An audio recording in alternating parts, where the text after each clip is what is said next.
काफी famous English The poem Naming of Cats is written by T.S. Eliot. Thomas Stearns Eliot ने ये poem लिखी है।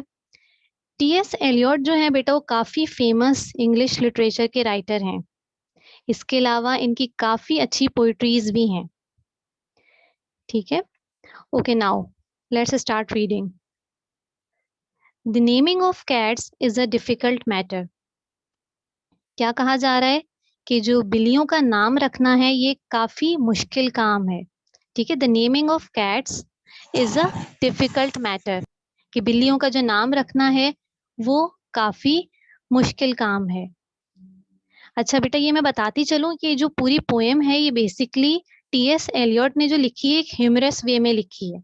उन्होंने एक्चुअली किया क्या है कि एक छोटा सा मैटर लिया है, लाइक जो कैट्स होती हैं पेट के तौर पर, जिसको हम घर में भी पालते हैं। अब इनकी किस तरह से नेमिंग की जाती है, इनके किस तरीके से नाम रखे जाते हैं, तो उन्होंने क्या किया है, इस सिचुएशन को लेकर पूरी थीम बनाकर इस पोएम में डिस्क्राइब किया है। Actually this poem is all about the naming of cats. ठीक है, so the naming of cats is a difficult matter. बिल्लियों का नाम रखना एक काफी मुश्किल काम है। It isn't just one of your holiday games. अब क्या कह रहे हैं, हॉलीडे गेम्स से क्या मुराद है यहाँ पे? हॉलीडे गेम से मुराद कोई आसान सा काम नहीं है कि आप आसानी से अपनी छुट्टियों में कर सकें। यानी पोएट यहाँ पे ये बताने की कोशिश कर रहे हैं कि जो आपकी पेट होगी, मतलब कैट्स, इनका नाम रखना काफी डिफिकल्ट टास्क है। ये ऐसा काम नहीं है कि जिसे आप अपनी हॉलीडे गेम्स के तौर पे करें, मतलब आप अपनी छुट्टियों में इसको कर सकें। ये इतना आसान काम नहीं है। You may think at first, I am as mad as a hatter. पहले तो आप ये सोच रहे होंगे कि मैं एक पागल हूँ हैटर की तरह। हैटर कहते हैं बेटा हैट बनाने वाले को या फिर हैट सेलर को, जो हैट्स सेल करता है। आपकी बुक में पिक्चर भी मौजूद है हैट की। तो हैटर वो आदमी, वो पर्सन जो क्या करेगा, हैट्स को सेल करेगा या फिर हैट को बनाएगा, उसको हम हैटर कहते हैं। तो यहाँ पे पोएट कहना चाह रहे हैं कि जो रीडर हैं, जो इस पोएम को रीड कर रहे होंगे, सुन रहे होंगे, वो ये सोच रहे होंगे कि क्या मैं क्रेजी हूँ, पागल हूँ हैटर की तरह। When I tell you a cat must have 3 different names. अब क्या कह रहे हैं पोएट, क्योंकि इस पोएम का सब्जेक्ट क्या है, द नेमिंग ऑफ कैट्स। ठीक है, the naming of cats is a difficult matter. अब क्योंकि इस पर ये पोएम लिख रहा है पोएट, तो जो रीडर्स होंगे इस पोएम को पढ़ने वाले और सुनने वाले, वो यही समझेंगे कि उसने इस टॉपिक को क्यों लिया, वो मैड है। तो जो पोएट हैं वो ये कह रहे हैं कि जो रीडर हैं, जब मैं रीडर्स को ये बताऊंगा कि कैट्स के 3 डिफरेंट नेम्स होने चाहिए, तो यकीनन उनके जहन में ये बात आएगी कि क्या जो पोएट है वो मैड है, पागल है, जो उसने ये टॉपिक लिया। ठीक है, first of all there is the name that family use daily. अब यहाँ पे पोएट 3 डिफरेंट नेम्स बताएंगे कि कैट्स के कौन कौन से नेम होने चाहिए। सबसे पहले क्या कह रहे हैं, first of all there is the name that the family use daily. सबसे पहले वो नाम होना चाहिए जो कि फैमिली यूज में होता है। ठीक है, जो हम डेली यूज कर रहे होते हैं, जो खानदानी नाम होता है एक तरीके से। ठीक है, पहला नाम पोएट ने क्या बताया, वो नेम जो कि फैमिली यूज में हो, ठीक है, जिसको हम डेली यूज कर रहे हो। For example such as Peter, Augustus, Alonzo और जेम्स, सच एज विक्टर, जुनैदन, जॉर्ज और बिल बैली। ठीक है, ये सारे वो नेम्स हैं जो कि हम फैमिली नेम है, जो कि डेली यूज किए जाते हैं। फॉरेन कंट्रीज में ये सारे नेम्स यूज किए जाते हैं, ये नेम्स रखे जाते हैं किसी पर्सन की। All of them sensible everyday names. अब ये जो सारे नेम हैं ये सेंसिबल नेम्स हैं, ठीक है, जिनको हम एवरीडे में, डेली यूज में हम यूज कर रहे होते हैं। But there are fancier names if you think they sound sweeter. लेकिन इसके और मजीद अच्छे नाम भी हैं और फैंसियर नेम्स भी हैं। यहाँ पे जो बेटा फैंसियर का वर्ड यूज हुआ है ये एडजेक्टिव की सेकंड डिग्री है।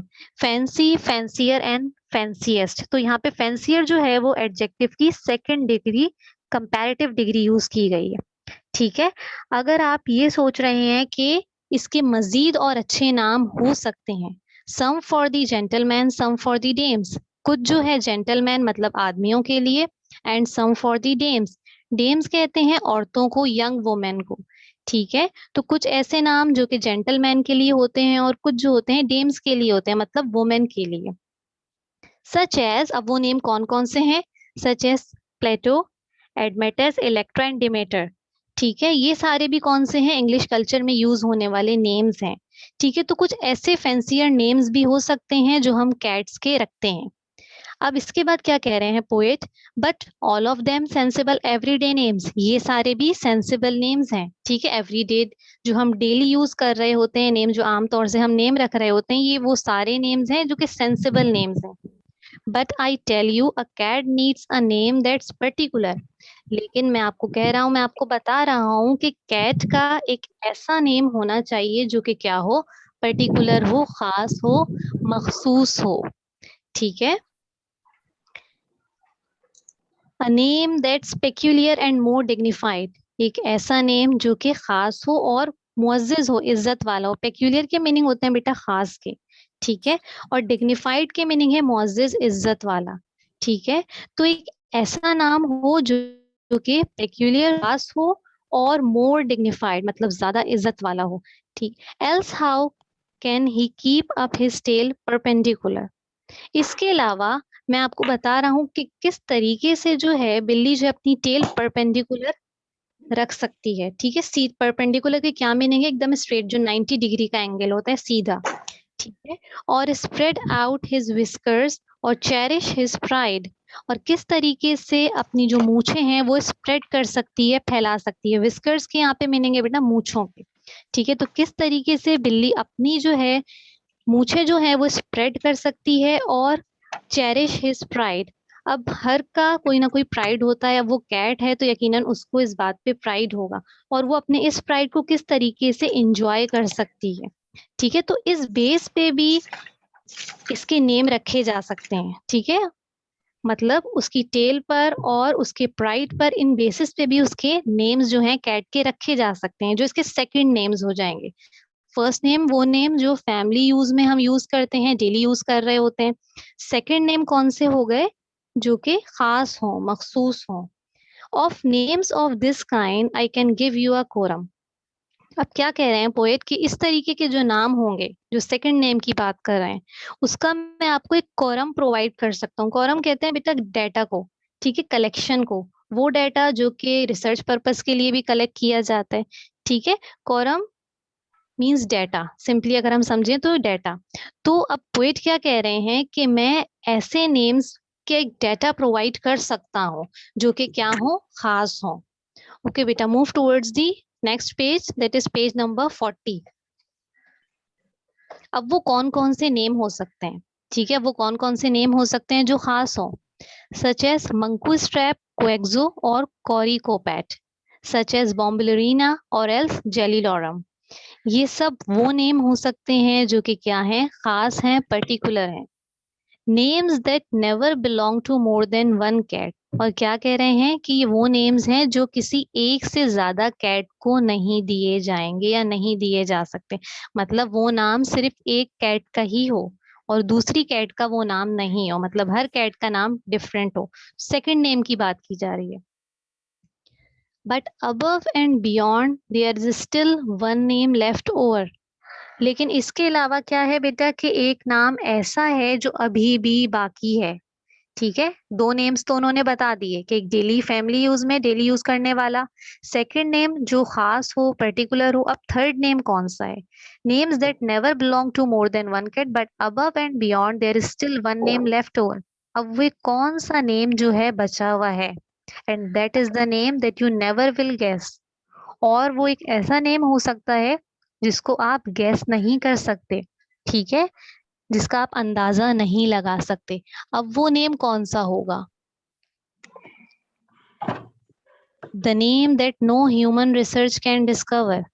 वो नेम ऐसा नेम है जिसको कोई ह्यूमन रिसर्च, ठीक है, वो डिस्कवर नहीं कर सकती, वो दरियाफ्त नहीं कर सकती। ठीक है, वो नेम ऐसा है जिसको कोई ह्यूमन रिसर्च जो है वो डिस्कवर नहीं कर सकती। But the cat himself knows and will never confess.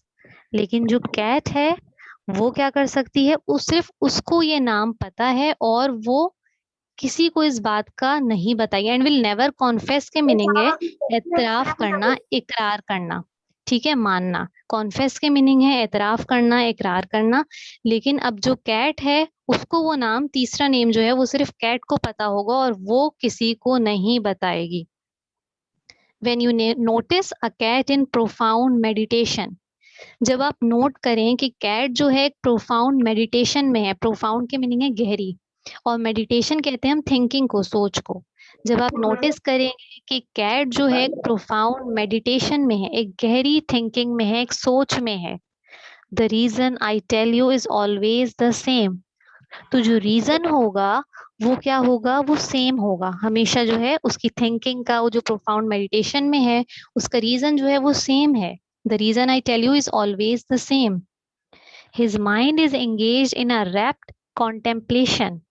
अब उसका जो माइंड है, उसका जो दिमाग है, वो एंगेज हुआ होगा एक रैप कॉन्टेम्पलेशन में। रैप की फुल फॉर्म क्या है, रैप्चर। रैप्चर के मीनिंग होते हैं बेटा प्लेजेंट मूड के, ठीक है। एक ऐसी सोच, एक ऐसा मूड, मतलब जिसको सोचने से उसको क्या हो, प्लेजर हासिल हो, खुशी हो। मतलब एक ऐसी सोच जिसको सोचेगा तो वो खुशी हासिल होगी, तो उसको हम कहते हैं रैप्चर। और कॉन्टेम्पलेशन के मीनिंग है थिंकिंग, सोच के।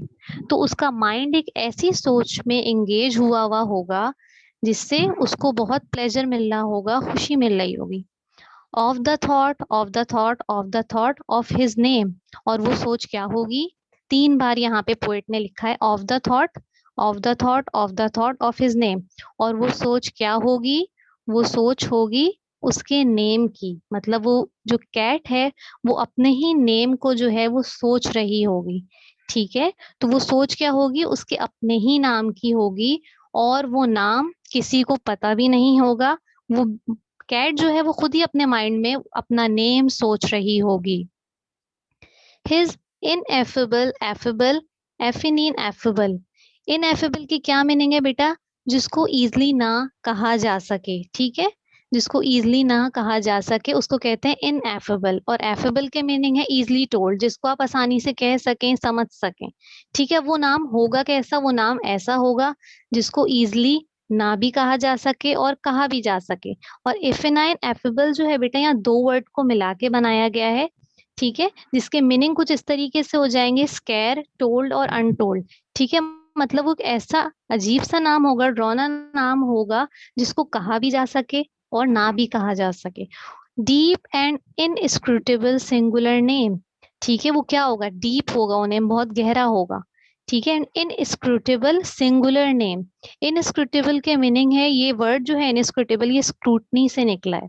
अब स्क्रूटनी के मीनिंग क्या होते हैं बेटा, इन्वेस्टिगेशन के होते हैं, जिसकी जांच पड़ताल की जा सके, ठीक है, इन्वेस्टिगेट किया जा सके जिसको। बट यहाँ जब इनस्क्रूटेबल का वर्ड यूज हुआ है, दैट मीन्स क्या है, उसकी इन्वेस्टिगेशन ना की जा सके। तो एक नेम ऐसा नेम होगा कि जो डीप होगा, बहुत गहरा होगा, इनस्क्रूटेबल होगा, मतलब जिसकी जांच पड़ताल ना की जा सके, और एक सिंगल नेम होगा, सिंगुलर नेम होगा। और वो नेम जो है वो कैट का अपना नेम होगा, जो कैट खुद सोच रही होगी, ठीक है बेटा। तो ये जो पोएम है टी.एस. एलियट ने लिखी है। अब मैं इसको अगर दोबारा से समराइज करके बता दूं कि जिन बच्चों ने लेट ज्वाइन किया है, ये बेसिकली जो पोएम है बेटा कैट से रिलेटेड है, ठीक है। मैं दोबारा से इसको समराइज करके बता रही हूँ कि जो पोएम है वो पूरी कैट्स की नेमिंग से रिलेटेड है, कि कैट्स को किन किन तरीकों से नाम दिया जा सकता है और कैट्स के कितने टाइप्स के नेम हो सकते हैं। तो यहाँ पे जो पोएट हैं उन्होंने एक छोटा सा मैटर ले लिया है, नेमिंग ऑफ कैट्स, और उसको एक थीम बना के जो है बेटा क्या किया है, इस पूरी पोएम में जो है डिस्क्राइब कर दिया गया है। और साथ साथ पोइट ये भी कह रहे हैं जो कैट नेमिंग है वो डिफिकल्ट मैटर है, ये बहुत आसान काम नहीं है कि आप जैसे अपने हॉलीडे गेम्स में कर रहे होते हैं, ठीक है। ये बहुत मुश्किल काम है। पहला जो है उन्होंने क्या बोला कि कैट्स का क्या नेम हो सकता है, फर्स्ट नेम जो हो सकता है बेटा, क्या हो सकता है, जो कि फैमिली यूज में होता है, ठीक है, जो हम डेली यूज कर रहे होते हैं, जो हम नॉर्मली एक दूसरे के नाम ले रहे होते हैं, ठीक है। दूसरा नाम जो कह रहे हैं वो पोएट, वो ये कह रहे हैं कि दूसरा नाम वो नाम हो सकता है कि जो खास हो, पर्टिकुलर हो, ठीक है। ऐसा नाम जो कि किसी और दूसरी कैट का ना हो, ठीक है। मतलब एक कैट का नेम है तो वो दूसरी कैट का नेम नहीं होगा, पर्टिकुलर हो, खास हो। ठीक है, बाकी फिर उन्होंने इनकी एग्जाम्पल्स भी दी कि कौन कौन से नाम हो सकते हैं जो खास हो, जो दूसरी कैट के नहीं हो। थर्ड नेम कौन सा होगा बेटा? थर्ड नेम वो नेम होगा जो आप में से किसी को नहीं पता होगा, ना उसको कोई ह्यूमन रिसर्च डिस्कवर कर सकती है, ठीक है, ना ही कैट उसको, ना ही कैट उसका एतराफ करेगी। वो नाम ऐसा नाम होगा जो सिर्फ कैट को ही मालूम होगा। और जब कैट ये नाम सोच रही होगी तो एक वो प्रोफाउंड मेडिटेशन में होगी, मतलब एक गहरी सोच में होगी। और जब भी आप कैट को ऐसे देखें कि वो प्रोफाउंड मेडिटेशन में है, तो आप समझ जाइएगा कि वो जो कैट है वो अपने नाम को सोच रही है, मतलब अपने नाम के बारे में सोच रही है। और वो जो नेम होगा जो कैट खुद सोच रही होगी, जो थर्ड नेम होगा, वो कुछ इस टाइप का नेम होगा, इनएफेबल एफेबल, मतलब ऐसा नेम जिसको आसानी से कहा भी जा सके, ऐसा नेम जिसको ना भी कहा जा सके। ठीक है, मतलब एक ऐसा नेम होगा जो, जिसको हम कह भी सकते हैं, नहीं भी कह सकते। ठीक है, और डीप होगा, गहरा होगा, इनस्क्रूटेबल होगा, मतलब जिसको इन्वेस्टिगेट ही ना किया जा सके, और एक सिंगल नाम होगा। ठीक है, तो ये पूरी पोयम जो है बेटा यहाँ पे एंड हो रही है। अब अगर कोई बच्चा बेटा मुझे इसको एक्सप्लेन कर दे, समराइज करके बता दे, कोई भी एक बच्चा।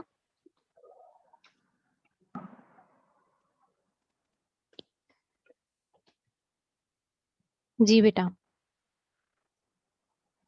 नूरुल हुदा, आप बताएंगी बेटा? टीचर, मैं अगर आप दोबारा थोड़ा एक्सप्लेन कर दें तो, क्योंकि मैं अच्छा, अभी आपने अभी लेट ज्वाइन ज्वाइन किया है। ओके, ठीक है। की थी सर। ठीक है, मैं एक बार और एक्सप्लेन कर देती हूँ, ठीक है, फिर मैं पोइट के बारे में भी थोड़ा एक्सप्लेन कर दूंगी। ठीक है बेटा।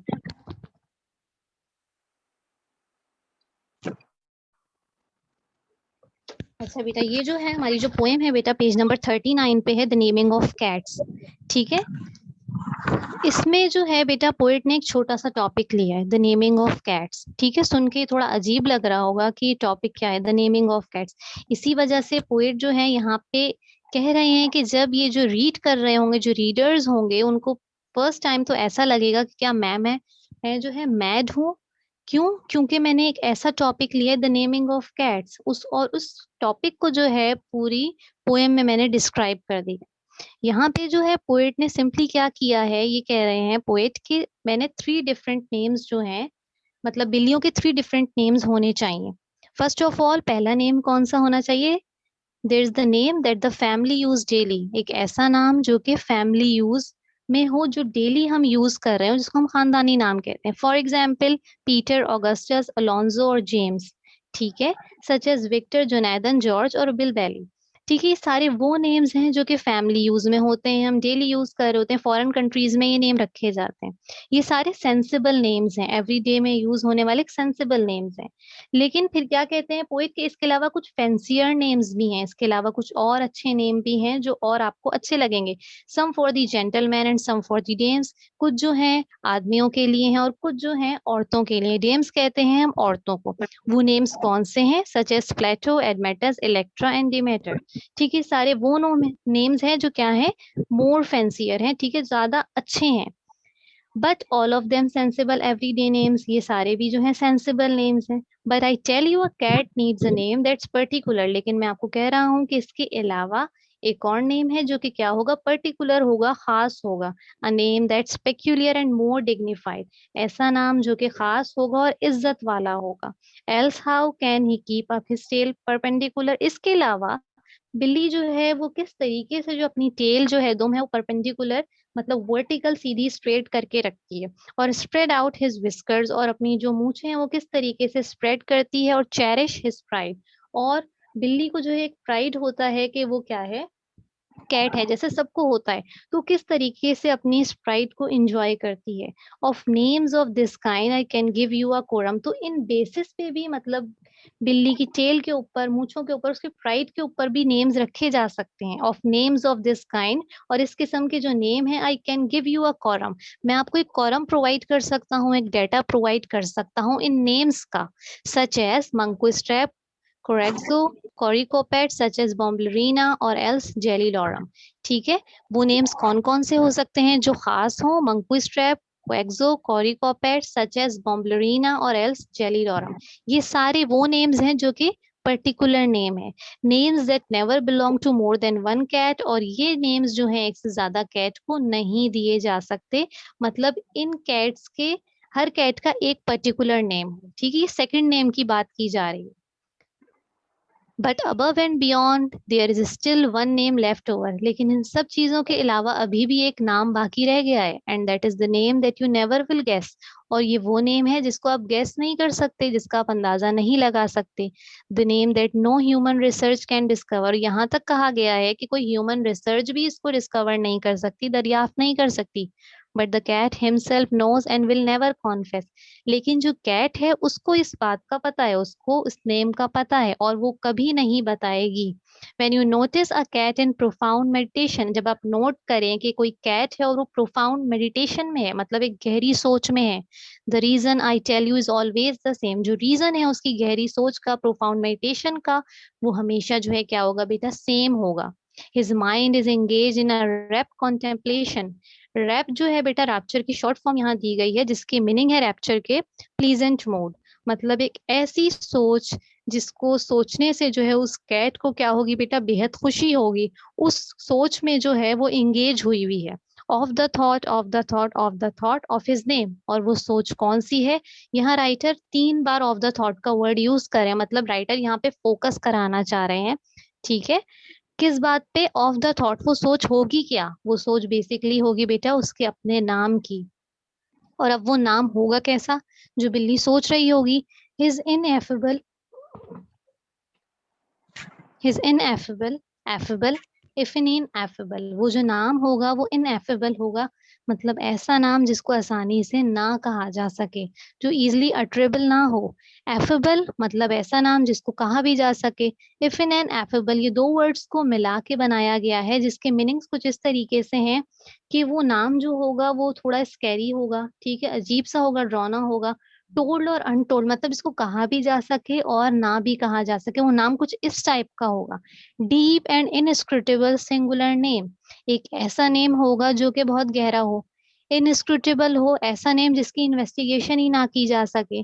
ठीक है, और एक सिंगुलर नेम होगा, एक सिंगल नाम होगा. ठीक है बेटा, हुदा अब आपको समझ में आ गया? Yes teacher. ठीक है. अच्छा बेटा, अब मैं पोएट के बारे में थोड़ा सा एक्सप्लेन कर दूं. ठीक है, अब जो पोएट है बेटा वो टी.एस. एलियट हैं, जिनका date of birth, life span जो है वो 1888 से 1965 है. दैट मींस वो 1888 में जो है पैदा हुए, और उनकी डेथ जो हुई है वो 1965 में हुई है.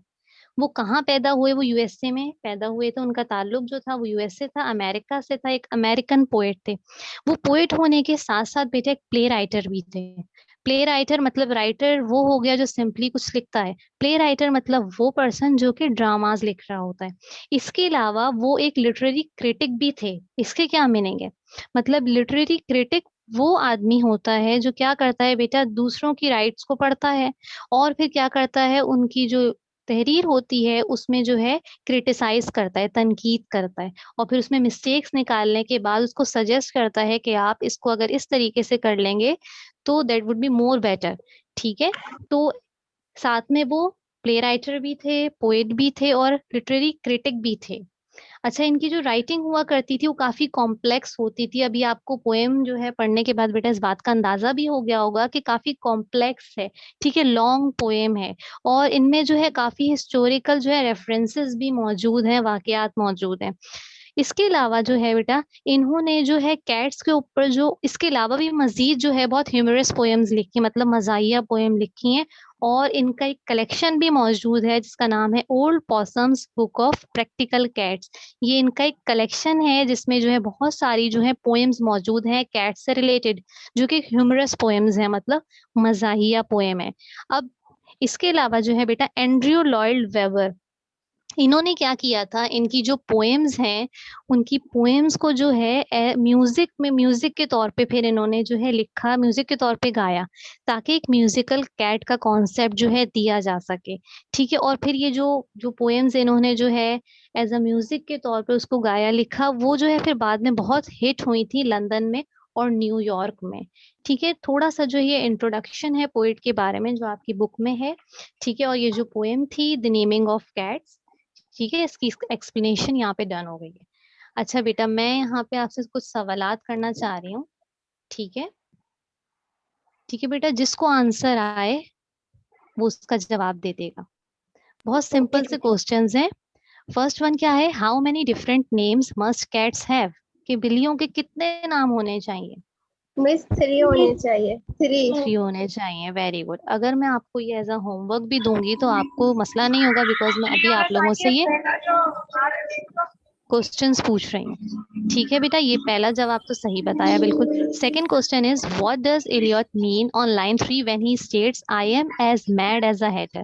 अब जो पोएट है एलियट, उनका जो है पोएम की जो लाइन नंबर 3 है उसमें ये स्टेट कर रहे हैं, वो अपने आप को कह रहे हैं I am as mad as a hatter. वो अपने आप को क्या कह रहे हैं? हैटर, मतलब मैड कह रहे हैं, क्रेजी कह रहे हैं हैटर की तरह। क्यों कह रहे हैं ऐसा, वो क्यों कह रहे हैं?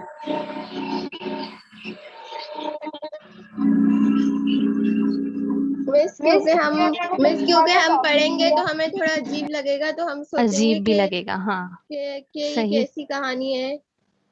ठीक है, वेरी गुड। अगर हम इसको सिंपल अगर एक सेंटेंस में कहें, because cat naming is very difficult, क्योंकि उन्होंने मैटर क्या रखा है, cat naming is very difficult, इसी वजह से हम जो है हमें थोड़ा अजीब लग रहा है कि उन्होंने ये टॉपिक क्यों रखा।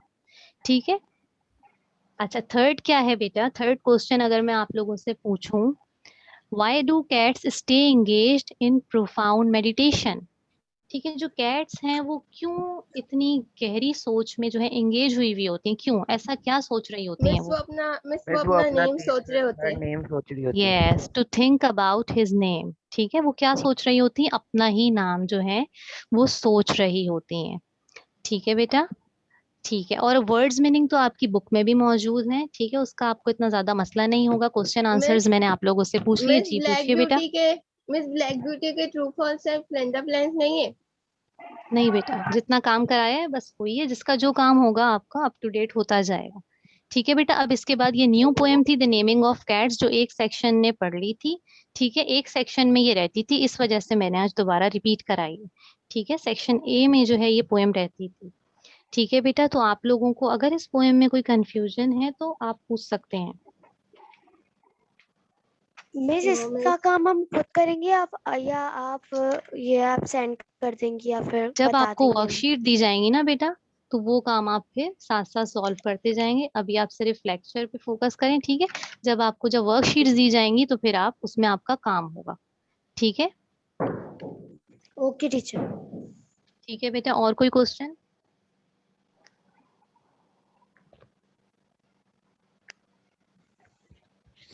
किसी को कोई क्वेश्चन नहीं है? सबको सब समझ में आ गया? ठीक है। मिस मुनीबा 15 मिनट्स रह गए।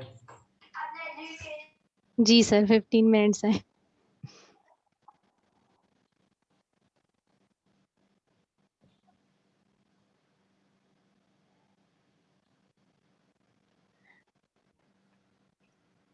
अच्छा बेटा, ऐसा करते हैं कि 15 मिनट्स अभी हैं, तो कोई बच्चा जो है बेटा इस पोएम को अगेन रीड कर ले। ठीक है, क्योंकि बेटा आप लोगों ने क्लास लीव नहीं करनी है, इसी पे फिर दूसरा टीचर ज्वाइन करेगा। तो कोई एक बच्चा इस पोएम को रीड कर ले। ठीक है, फिर मैं एक्सप्लेन भी कर दूंगी।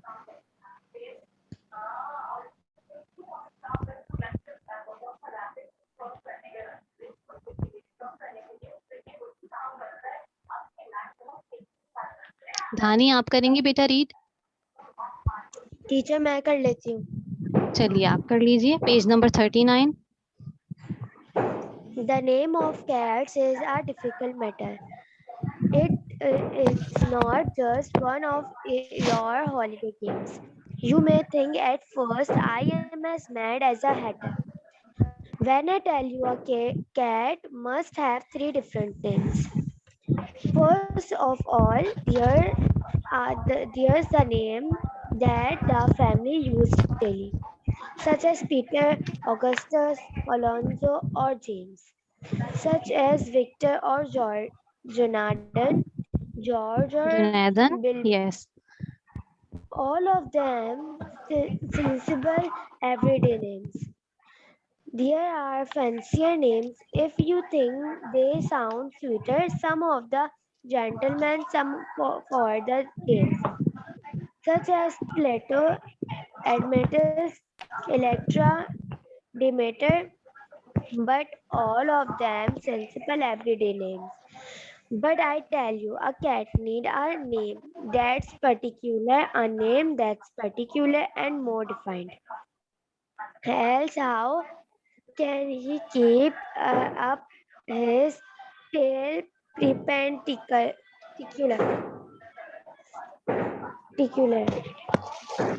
or spread out his vixter or church his pet, cherish, or cherish बेटा names होता of his cherish. kind cherish his pride. Of names of this kind, I can give you a quorum. Quorum, ठीक है, quorum. Quorum, such as munch. जैसे क्या मंकू लिखा हुआ है? Strap, Manku strap, कोएक्सो और कोरिकोपेट. और coryphus, such as bumble, बॉम्बलरीना, बॉम्बलरीना और else and जेरिलोरम. names that never belong to more than one cat. But above and beyond, there is still one name left over, and that is a name that you never will guess. The names that no human research can discover, but the cat himself knows and will never confess.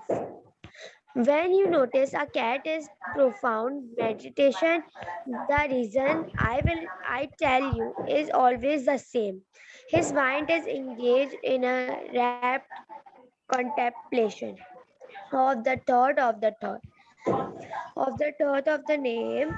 He is ineffable,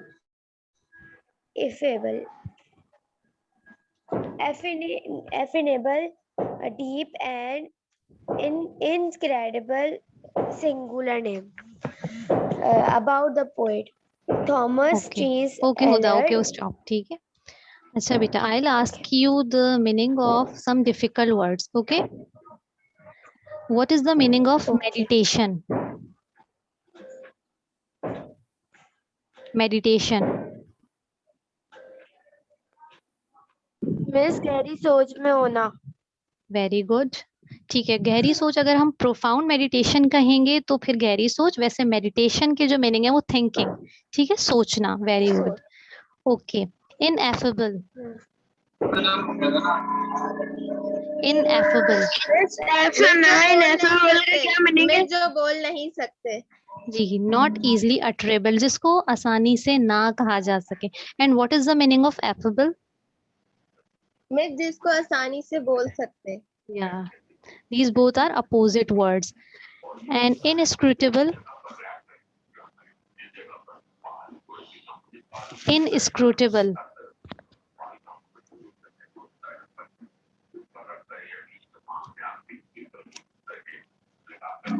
Page number 40. Page number 40. क्या meaning है? किसके बेटा, effable या ineffable? Effin and effable. Okay, effin and effable जो है बेटा, ये actually दो वर्ड्स को मिला के बनाया गया है, जिसके मीनिंग कुछ इस तरीके से हैं, जिसको ऐसा वर्ड जिसको कहा भी जा सके, ना भी कहा जा सके, और थोड़ा अजीब सा हो.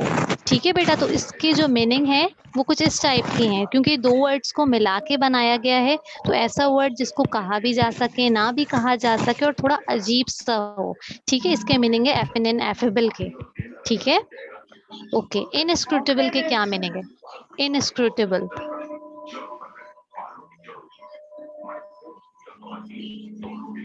इनस्क्रूटेबल.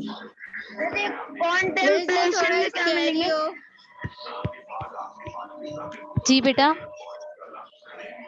मैं बता रही हूँ. कॉन्टेम्पलेशन, जी, कॉन्टेम्पलेशन के मीनिंग भी बेटा थिंकिंग के हैं. ठीक है, सोचने के. कॉन्टेम्पलेशन के मीनिंग भी सेम है थिंकिंग के. ठीक है, कुछ सोचना. इनस्क्रूटेबल का मैं बता देती हूँ. इनस्क्रूटेबल जो है बेटा, जिसकी इन्वेस्टिगेशन ना की जा सके. ठीक है, जिसकी जांच पड़ताल ना की जा सके, क्योंकि ये वर्ड जो है स्क्रूटनी से निकला है. तो स्क्रूटनी के मीनिंग होते हैं इन्वेस्टिगेशन के, जहाँ लेकिन यहाँ पे इनस्क्रूटेबल है, दैट मीन्स क्या है, जिसकी इन्वेस्टिगेशन ना की जा सके। ठीक है, अच्छा इसके अलावा और कोई वर्ड, कॉरम के मीनिंग, कॉरम, ठीक है, अच्छा मिस कॉरम, मुनीबा, मैं एक छोटी सी जरा अनाउंसमेंट कर दूं बच्चों के लिए। वो ये कि जी जी बेटा सर, जब ये क्लास एंड होगी ना, तो आपने ये मीटिंग लीव नहीं करनी, आपने इसी मीटिंग में रहना है, ठीक है? यहीं से क्लास कंटिन्यू होगी, आपने मीटिंग लीव नहीं करनी बिल्कुल भी, ठीक है?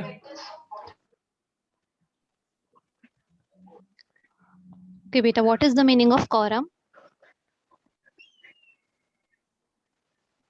यहाँ पे पोइट कह रहे थे ना, आई can give you a quorum, what does it mean, I can give you a quorum? Miss, meaning a select group. Very good, data select group, very good. आपने इनएफेबल के क्या मीनिंग बताए थे अभी? इनएफेबल बेटा वो वर्ड जिसको कहा ना जा सके, ठीक है, इजिली ना कहा जा सके, ठीक है। अच्छा, डिग्निफाइड के मीनिंग बेटा, डिग्निफाइड, ये सारे वो वर्ड्स हैं जो आपकी पोएम्स में इंक्लूड है, डिग्निफाइड।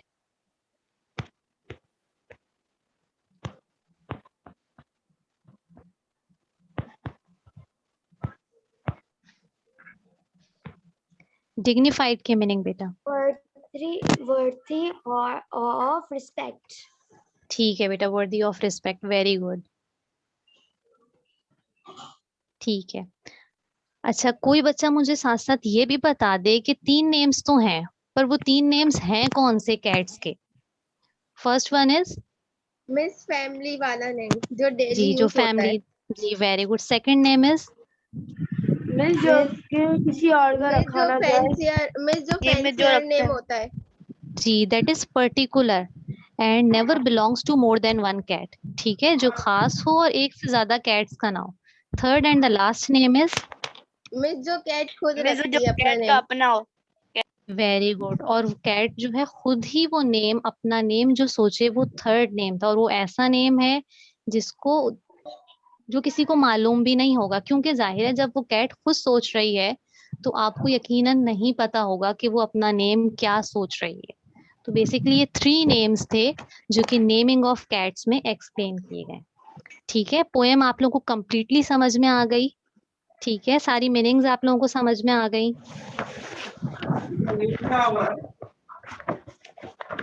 ठीक है बेटा, और कोई क्वेश्चन है तो पूछ लीजिए। अच्छा, हु रोट दिस पोयम, किसने ये पोएम लिखी है, ये भी मुझे बता दीजिए, इसका जवाब भी। पोइट कौन है इसके? Miss T.S.. एलियट। ठीक है, वेरी गुड। अच्छा, इनका मुझे लाइफ स्पैन भी बता दीजिए, डेट ऑफ बर्थ। मिस इनकी डेट ऑफ बर्थ 1888 में 1888 जब वो उनकी डेथ हुई थी ना, नाइन 1965। 1965 जी में। और वेरी मिस गुड, वो पैदा हुए यूएसए में और वही यूएसए में, पोइट अमेरिका में। ठीक है, उसके अलावा उन्होंने क्या क्या किया? प्ले राइटर भी थे इसके अलावा, और ठीक है, मिस वो लिटरली क्रिएटिव थे, मतलब दूसरों की जो दूसरे राइटिंग्स लिखते थे होती हैं जी, स्क्रिप्ट वो रीड करते थे।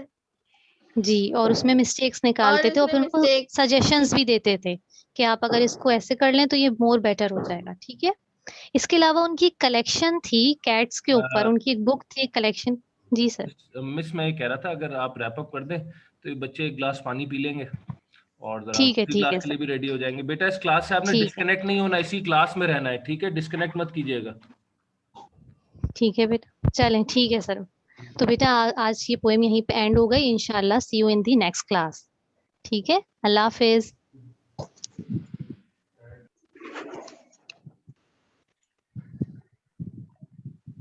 जी बेटा, हमारा मुल्क बेसिकली क्या है? जी बेटा, मुमताज आप कुछ बोल रही हैं? मिस आपने दूसरे चैप्टर का टाइटल पेज बनवाया था, वो main agriculture product of the Muslim world day. जी जी जी। तो मिस आप बेटा पाकिस्तान बेसिकली क्या है, मैं उसी के बारे में बात कर रही हूँ। आप हमारा वो कंटिन्यू था ना, अभी हमारा हुआ नहीं था, वो स्टार्टिंग हमने लिया था तो लॉकडाउन हो गया था। मिस आप अभी कौन सा चैप्टर रीड करवा रही है? जी ये एग्रीकल्चर का है आपका, सही है। जो मैंने आपको टाइटल पेज कहा था, main agriculture products of the Muslim world का, मैं वही आपको करवा रही हूँ। मैं आपसे सवाल ये कर रही हूँ, पाकिस्तान जो है वो बेसिकली क्या है? मिस मासूमा, मैं एग्रीकल्चर एक कंट्री। छोटी सी बात कह दूं बीच में जरा। जी जी सर। अच्छा बेटा, ये कासिम कादरी बेटा, आप जिधर भी बैठे हुए हैं ना, आपके पीछे या तो कोई मशीन चल रही है या कोई आप किसी बड़ी शोर वाली जगह पे बैठे हुए हैं। आप जैसे ही अपने आप को अनम्यूट करते हैं ना, तो बहुत आवाजें आती हैं, कोई बाइक चलने की या कोई मशीन चलने की। तो या तो आप अपनी जगह चेंज करें या आप कहीं और उठ कर आए बेटा, प्लीज।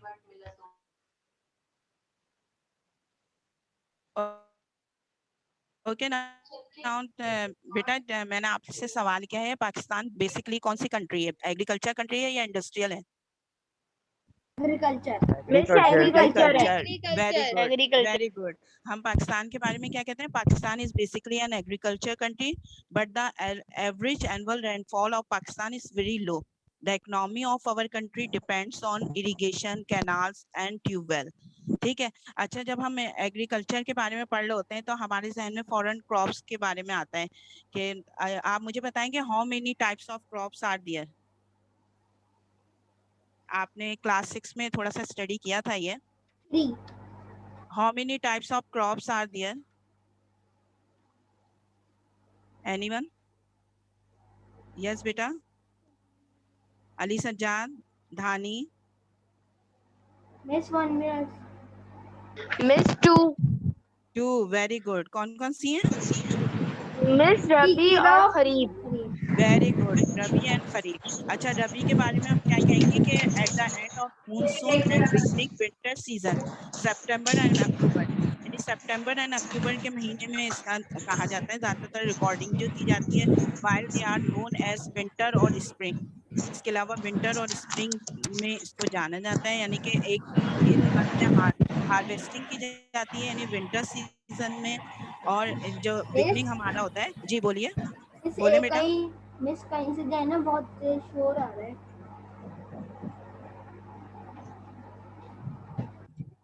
क्या बोले अली सज्जाद, क्या बोल रहे हैं बेटा? ये और शोर आ रहा था कहीं से। अच्छा बेटा, इसमें रबी क्रॉप्स के बारे में हम क्या कहते हैं कि हमारे जो है मानसून और बिगनिंग विंटर सीजन, यानी सितंबर और अक्टूबर के महीने में इसको हार्वेस्ट किया जाता है, और इसको इसकी फसल कब हासिल की जाती है? विंटर और स्प्रिंग के सीजन में। इसके अलावा खरीफ क्रॉप्स के बारे में क्या कहा जाता है? Which are soon end beginning rainy season, April and May में।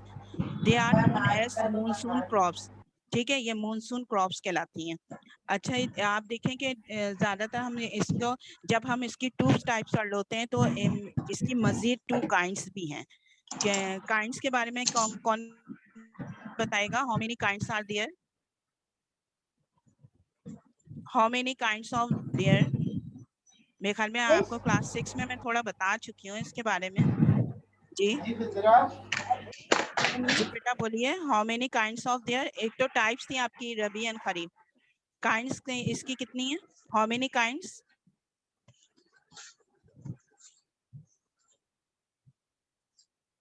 ओके, मैं बता देती हूँ। कैश क्रॉप्स और फूड क्रॉप्स। कैश क्रॉप्स के बारे में मैंने क्या बताया था? Through this we get foreign exchange like cotton, mango etcetera. कुछ ऐसी क्रॉप्स होती हैं, आपको पता है हमारा मुल्क बेसिकली एग्रीकल्चर कंट्री है, तो हमारी इकोनॉमिकल बैकबोन टोटली इस पे डिपेंड करती है। हमारा ट्रेड मिस मासूमा, किसी के यहाँ से बहुत शोर आ रहा है, आप बोले अपना माइक ऑफ कर लीजिए। आपकी आवाज समझ नहीं आ रही है। बेटा आप लोग जो है ना, आप लोग अपना माइक जरा, फातिमा बेटा, बच्चों जरा सब आप लोग लोग बेटा अपना सब के माइक। सब अपना माइक म्यूट करो 1 मिनट के लिए। सब लोग अपना माइक म्यूट करें। ये अली सज्जाद एक बच्चा है, ये भी अपना माइक म्यूट करे। मिस अब आप बोलिए। जी अब आपकी बेटा, आवाज बिल्कुल सही है।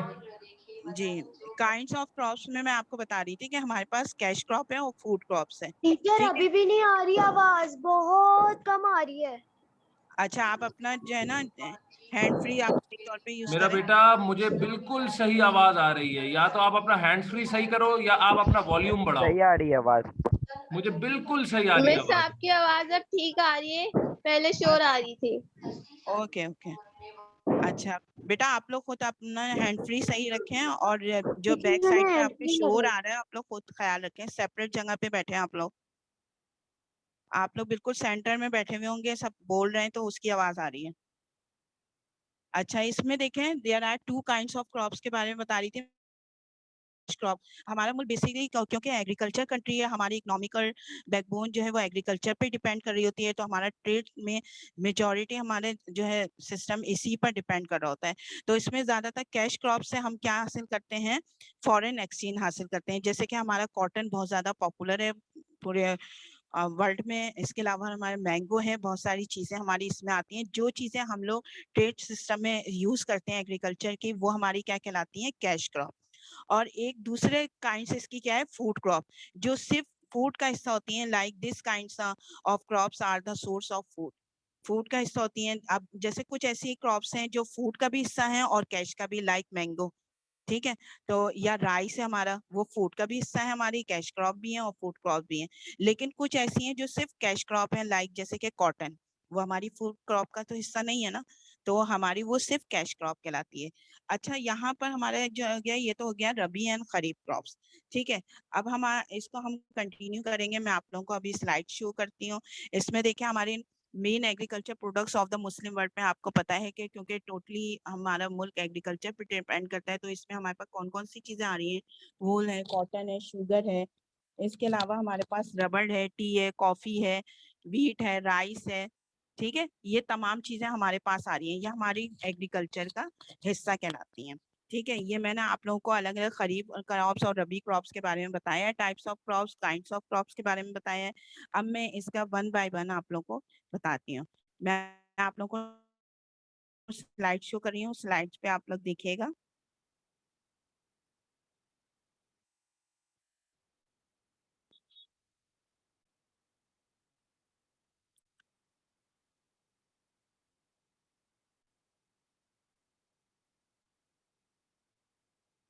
मिस आपकी आवाज नहीं आ रही। जी जी बेटा मैं बोल रही हूँ, मैं स्लाइड शो करना चाह रही हूँ। सर स्लाइड शो नहीं हो सकती सर? मिस हो सकती है फातिमा बेटा, जब मिस खामोश रहेंगी तो उनकी आवाज नहीं आएगी, जब बोलेंगी तब आएगी। मिस खामोश थी इसलिए उनकी आवाज नहीं आ रही थी। जी बेटा मैं आप लोगों को स्लाइड शो कर रही हूँ, एक सेकेंड। मिस स्लाइड आप मोबाइल से, हाँ देखें आ गई आपकी जी स्लाइड। जी जी आ गई। शाबाश, वेरी गुड। अच्छा अब राफे आप मुझे बताएंगे कारण का मतलब क्या होता है? थोड़ा सा मेरे बच्चों सब लोग जो है ना पेशेंट रहा करो, ठीक है, क्योंकि हम सब लोग ही नए हैं ना इस चीज के लिए।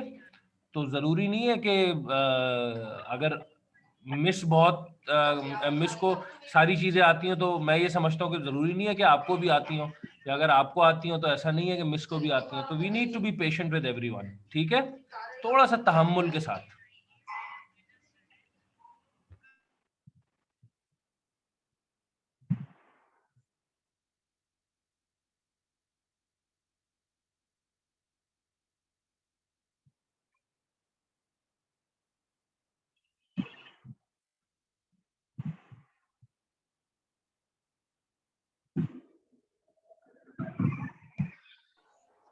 मिस मासूमा आपकी स्क्रीन शेयर हुई थी फिर चली गई कहीं। रिपीट कीजिएगा।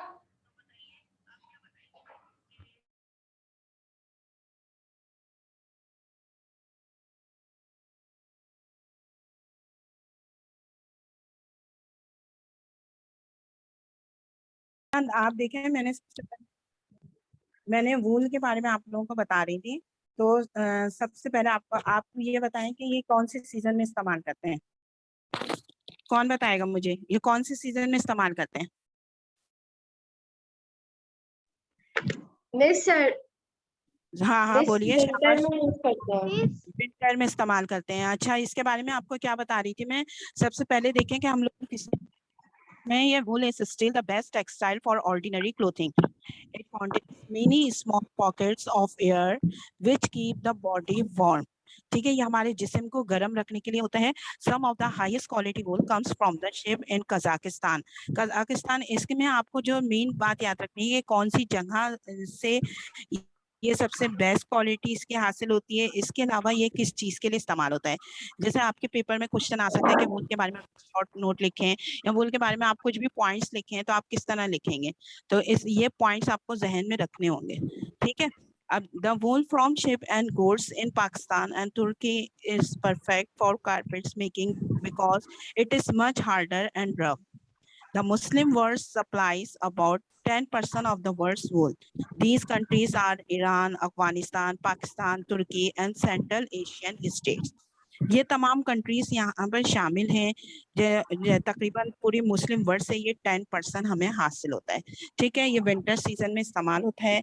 नेक्स्ट हमारा सबसे इम्पोर्टेंट तरीन जो हमारी कैश क्रॉप भी कहलाती है, कॉटन है। कॉटन के बारे में हम क्या कहते हैं, cotton is one of the world leading agriculture crop. सबसे बेस्ट क्वालिटी हमारे पाकिस्तान जो है वो 4th नंबर पे आ रहा है इसमें कॉटन के मामले में। इसमें देखें, it is comfortable to wear in hot season. हम लोग तकरीबन तमाम सीजन में इसको यूज कर सकते हैं, इसको यूटिलाइज आराम से कर सकते हैं और हॉट सीजन के लिए बहुत ज्यादा कंफर्टेबल रहता है। When the fibres have been removed, the seeds are crushed to make oil for cooking। आप देखेंगे हमने प्रोसेस का अमल पढ़ा था इसमें, आप लोगों ने क्लास 6 में, आपको शायद याद होगा कि मैंने आप लोगों को प्रोसेस बाकायदा डायग्राम भी बनवाई थी, जिसमें जो है 2 व्हील्स के जरिए से बाकायदा हमने शुगर कैन को क्रॉस किया था, तो उसमें से जो जूस पास हुआ था वो एक पॉट में हम जमा कर लिया था। सही है। पीस ऑफ कैन क्रश जो हुआ था वो हमने एक पीसेस जो हमारे बने थे वो हमने एक उसमें पॉट में जमा कर दिया था। जूस इज फिल्टर के तौर पर हमारे पास आया था, और फिर अनक्रिस्टल शुगर जो है वो मॉलिक्यूल बन के, या आप कह सकते हैं स्टीम बन के वो पास हो गई थी। इसके अलावा शुगर क्रिस्टल फॉर सेल, आप देखें जो क्रिस्टल शुगर के रह जाते हैं उसके जरिए से हम लोग क्या करते हैं, ब्राउन शुगर बनाते हैं। सही है, शुगर हमारा शुगर का प्रोसेस बनता है। अब यहाँ देखें, the Muslim countries produces about 20% of the world's cotton. These countries are Egypt, Pakistan, Turkey, Uzbekistan and Sweden. China is the world's biggest producer of cotton. China जो है सबसे ज्यादा बिगेस्ट नंबर, सबसे नंबर 1 पे टॉप मोस्ट में हमारे पास China आ रहा है। पाकिस्तान हमारे पास 4 नंबर पर आ रहा है। Pakistan is the world's 4th top producer of cotton. ठीक है, यह हमारी ना कैश क्रॉप कहलाती है। सही है।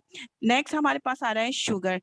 शुगर के बारे में आप देखें, sugar is obtained from the juice of the sugar can, इसके बारे में हमने पढ़ा है। इसके अलावा आप देखें, the cane is crush for the juice which is then boiled, the water in the juice then to steam and the sugar crystal left behind. The remains of the sugar cane is called bagasse, which is used for heating purpose and animals, food, etc. Brazil is the world's largest producer of sugar cane. It produces 33% of all the sugar cane in the world. Pakistan produces 3.5% of the world's sugar. अच्छा, इसमें देखें आप लोग, ये हमारे पास क्या है, food crop का भी हिस्सा है। इसके अलावा हमारे पास ये कैश क्रॉप का भी हिस्सा आता है। अच्छा, मैंने आपको इसमें क्या क्या चीजें बताई हैं। सबसे नंबर 1 पर आप तो देखें, सबसे पहले तो मैंने पाकिस्तान का डिफाइन किया कि पाकिस्तान बेसिकली है क्या। पाकिस्तान के बारे में मैंने आपको बताया था, Pakistan is basically an agriculture country. इसके अलावा आप देखें कि हमारी इकोनॉमिकल बैकबोन टोटली इस पे डिपेंड कर रही होती है, तो हमारी तमाम की तमाम चीजें जो है हमारी क्रॉप्स का इम्पॉर्टेंट पार्ट्स बनती है। जैसे कि जिसमें हमें रबी एंड खरीफ क्रॉप्स आ रही है, इसमें काइंड्स ऑफ क्रॉप में 2 काइंड्स आ रही हैं, कैश क्रॉप, फूड क्रॉप आ रही हैं। ठीक है। इसके अलावा मैंने आपको इसका बताया कि खरीफ क्रॉप्स कब होती हैं और रबी क्रॉप्स कब होती हैं। नेक्स्ट मैंने आपको क्या बताया, वूल के बारे में बताया कि ये कौन सी सीजन में, आप लोगों ने खुद बताया था, आंसर दिया था कि ये विंटर सीजन में इस्तेमाल होती हैं। इसके अलावा हमारी तकरीबन मुस्लिम वर्ल्ड जो है वो कितने % इसको सप्लाई कर रही होती है, 10% कर रही होती है। और कौन कौन सी कंट्रीज इसमें शामिल है, these countries are Iran, Afghanistan, Pakistan, Turkey and Central Asian state. ये तमाम कंट्रीज इसमें शामिल हैं। इसके बाद मैंने आपको कॉटन के बारे में बताया। कॉटन हमारा क्या कहलाता है, कैश क्रॉप कहलाता है। ठीक है। कॉटन का एक पूरा प्रोसेस आप लोगों ने किया था, उसमें प्रोसेस में आप लोगों ने मुख्तलिफ किस्म की हमने मशीनें इस्तेमाल की थी, लाइक जैसे गिन मशीन है, कार्डिंग मशीन है, ड्राइंग मशीन है। जैसे कॉटन बॉल को एक प्रोसेस के जरिए डायरेक्ट तो हमें नहीं ये क्रॉप से हासिल होती है, बल्कि एक इंडस्ट्री के प्रोसेस से ये गुजर के फिर हमें मिलता है। कॉटन बॉल को पहले आपने गिन में मशीन में डालेंगे, फिर आपने कार्डिंग में डाला, फिर ड्राइंग में डाला। ये हमने काफी डिटेल में मेरे ख्याल में 6 में पढ़ा था, तो आपको शायद थोड़ा बहुत याद हो। ठीक है, तो जो इसका जब हमने कॉटन बॉल को किट में डाला था, तो उससे जो हमारे पास सीड्स निकल रहे थे वो हमने एक पॉट में जमा कर लिए थे। वो किसके लिए इस्तेमाल हो रहे थे? एनिमल फीड्स के लिए इस्तेमाल होते थे।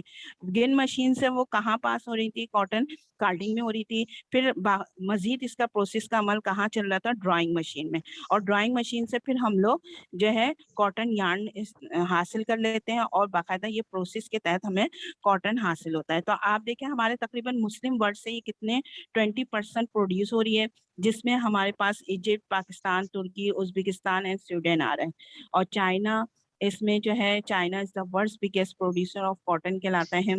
पाकिस्तान हमारा 4th नंबर पे आ रहा है, 4th top producer of cotton आ रहा है। ठीक है, इसी तरह शुगर के बारे में मैं आपको बताया है कि शुगर का भी प्रोसेस हमने बकायदा किया था, कि शुगर में हमने क्या किया था, sugar is obtained from the juice of the sugar can. Sugar यानी गन्ने के जूस से हमें यह हासिल होती है। किस तरह से? The cane is crush for the juice which is then boiled. आप देखें जब हम जो है वो गन्ने की मशीन के जरिए से हम लोग जब जूस पास करते हैं तो एक पॉट में जमा कर लेते हैं, और बाकायदा तौर पे उसको जब हम बॉयल कर रहे होते हैं, the water in the juice turn to steam. और जो है वाटर जो है वो टर्न हो जाता है स्टीम में, यानी भाप बन के वो उड़ जाता है। And then the sugar crystal left behind, और जो शुगर क्रिस्टल रह जाते हैं उससे हम शुगर हासिल करते हैं। The remains of the sugar cane is called buggies which is use for heating purpose and animal food etcetera. आप देखें हम लोग इसको हीटिंग पर्पस के में इस्तेमाल करते हैं, और जो हमारे एक्स्ट्रा मटेरियल रह जाता है वो हमारे एनिमल फीड के लिए भी इस्तेमाल होता है। इसमें हम लोग ज्यादातर कहते हैं Brazil is the world's largest producer of sugar can.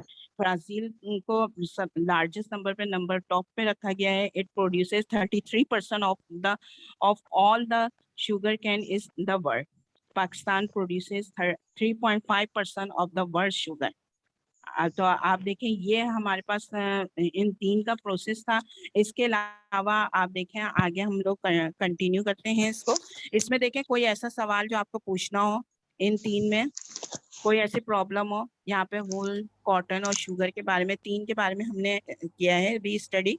इसमें कोई ऐसी चीज है जो आपको पूछनी है तो बता दें। जी बेटा बोले। मिस वूल कहाँ पाया जाता है ये बता देना। जी बोले। वूल कहाँ जैसा होता है? हम लोग वूल विंटर का सीजन। जी आप देखें कि कजाकिस्तान सबसे हाईएस्ट क्वालिटी हमें कहाँ से मिल रही है? कजाकिस्तान से मिल रही है वूल की, सबसे टॉप मोस्ट में। और मुस्लिम वर्ल्ड तकरीबन जो है वो 10% सप्लाई कर रही होती है। और इसमें तमाम जो ममालिक शामिल है उसमें ईरान है, अफगानिस्तान है, पाकिस्तान है, तुर्की है, सेंट्रल एशियन स्टेट है। सेंट्रल एशियन स्टेट में आपको पता है तकरीबन हमारे एशिया में ही तकरीबन 62% मुस्लिम रहते हैं। आपको मैंने इसमें फर्स्ट चैप्टर में जैसे बताया था कि तकरीबन 195 कंट्रीज हमारे पूरे वर्ल्ड में मौजूद हैं, जिसमें से हमारी सबसे ज्यादा 50% हमारी मुस्लिम कंट्री है, जिसमें 62% जो है हमारे एशिया ही में रहते हैं। तो आप देखिए यहाँ पर हमारी जो मुस्लिम कंट्रीज आ रही है ना, Iran, Afghanistan, Pakistan, Turkey and Central Asian state, ये तमाम ममालिक शामिल है जहाँ पे हमें वूल मिलता है। और सबसे बेस्ट क्वालिटी हमारी कहाँ है? कजाकिस्तान में। इसके अलावा कोई प्रॉब्लम? कॉटन के बारे में आपको समझ में आया? यस कॉटन का क्लियर है। नेक्स्ट हमारा शुगर है, शुगर का क्लियर है।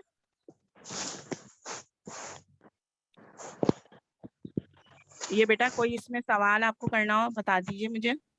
अच्छा मिस मासूमा, मैं इन बच्चों से एक सवाल कर सकता हूँ? आप जब एग्रीकल्चर ही पढ़ा रही हैं तो मैं एक क्वेश्चन कर लूँ इन लोगों से? जी जी सर बिल्कुल। अच्छा चलें जी, आप लोग एग्रीकल्चर पढ़ रहे हैं तो जरा मुझे ये बताइए कि एक चीज हमारे घरों में अक्सर होती है और हम लोग बड़े शौक से पीते हैं उसको कहते हैं कॉफी। ठीक है, मुझे ये बताइए कि कॉफी का इस वक्त दुनिया में सबसे बड़ा एक्सपोर्टर कौन सा मुल्क है? Which is the largest exporter of coffee in the world? Sir America. No. सवाल सुनिए, इस्लाम कबूल करने के बाद सर पाकिस्तान। No. नहीं, मैं तो आपसे, मैं कोई आपको सही या गलत कहने के लिए नहीं पूछ रहा। ऑब्वियसली आप लोगों ने ये चीज नहीं पढ़ी, मैं तो आपकी नॉलेज में इजाफा। नो, चाइना भी नहीं है, दोबारा पूछिए क्वेश्चन। इंग्लैंड भी नहीं है। इंग्लैंड, अच्छा, जिसने भी इंग्लैंड कहा है मैं उसको बता दूं कि England is one of the largest exporters of apples.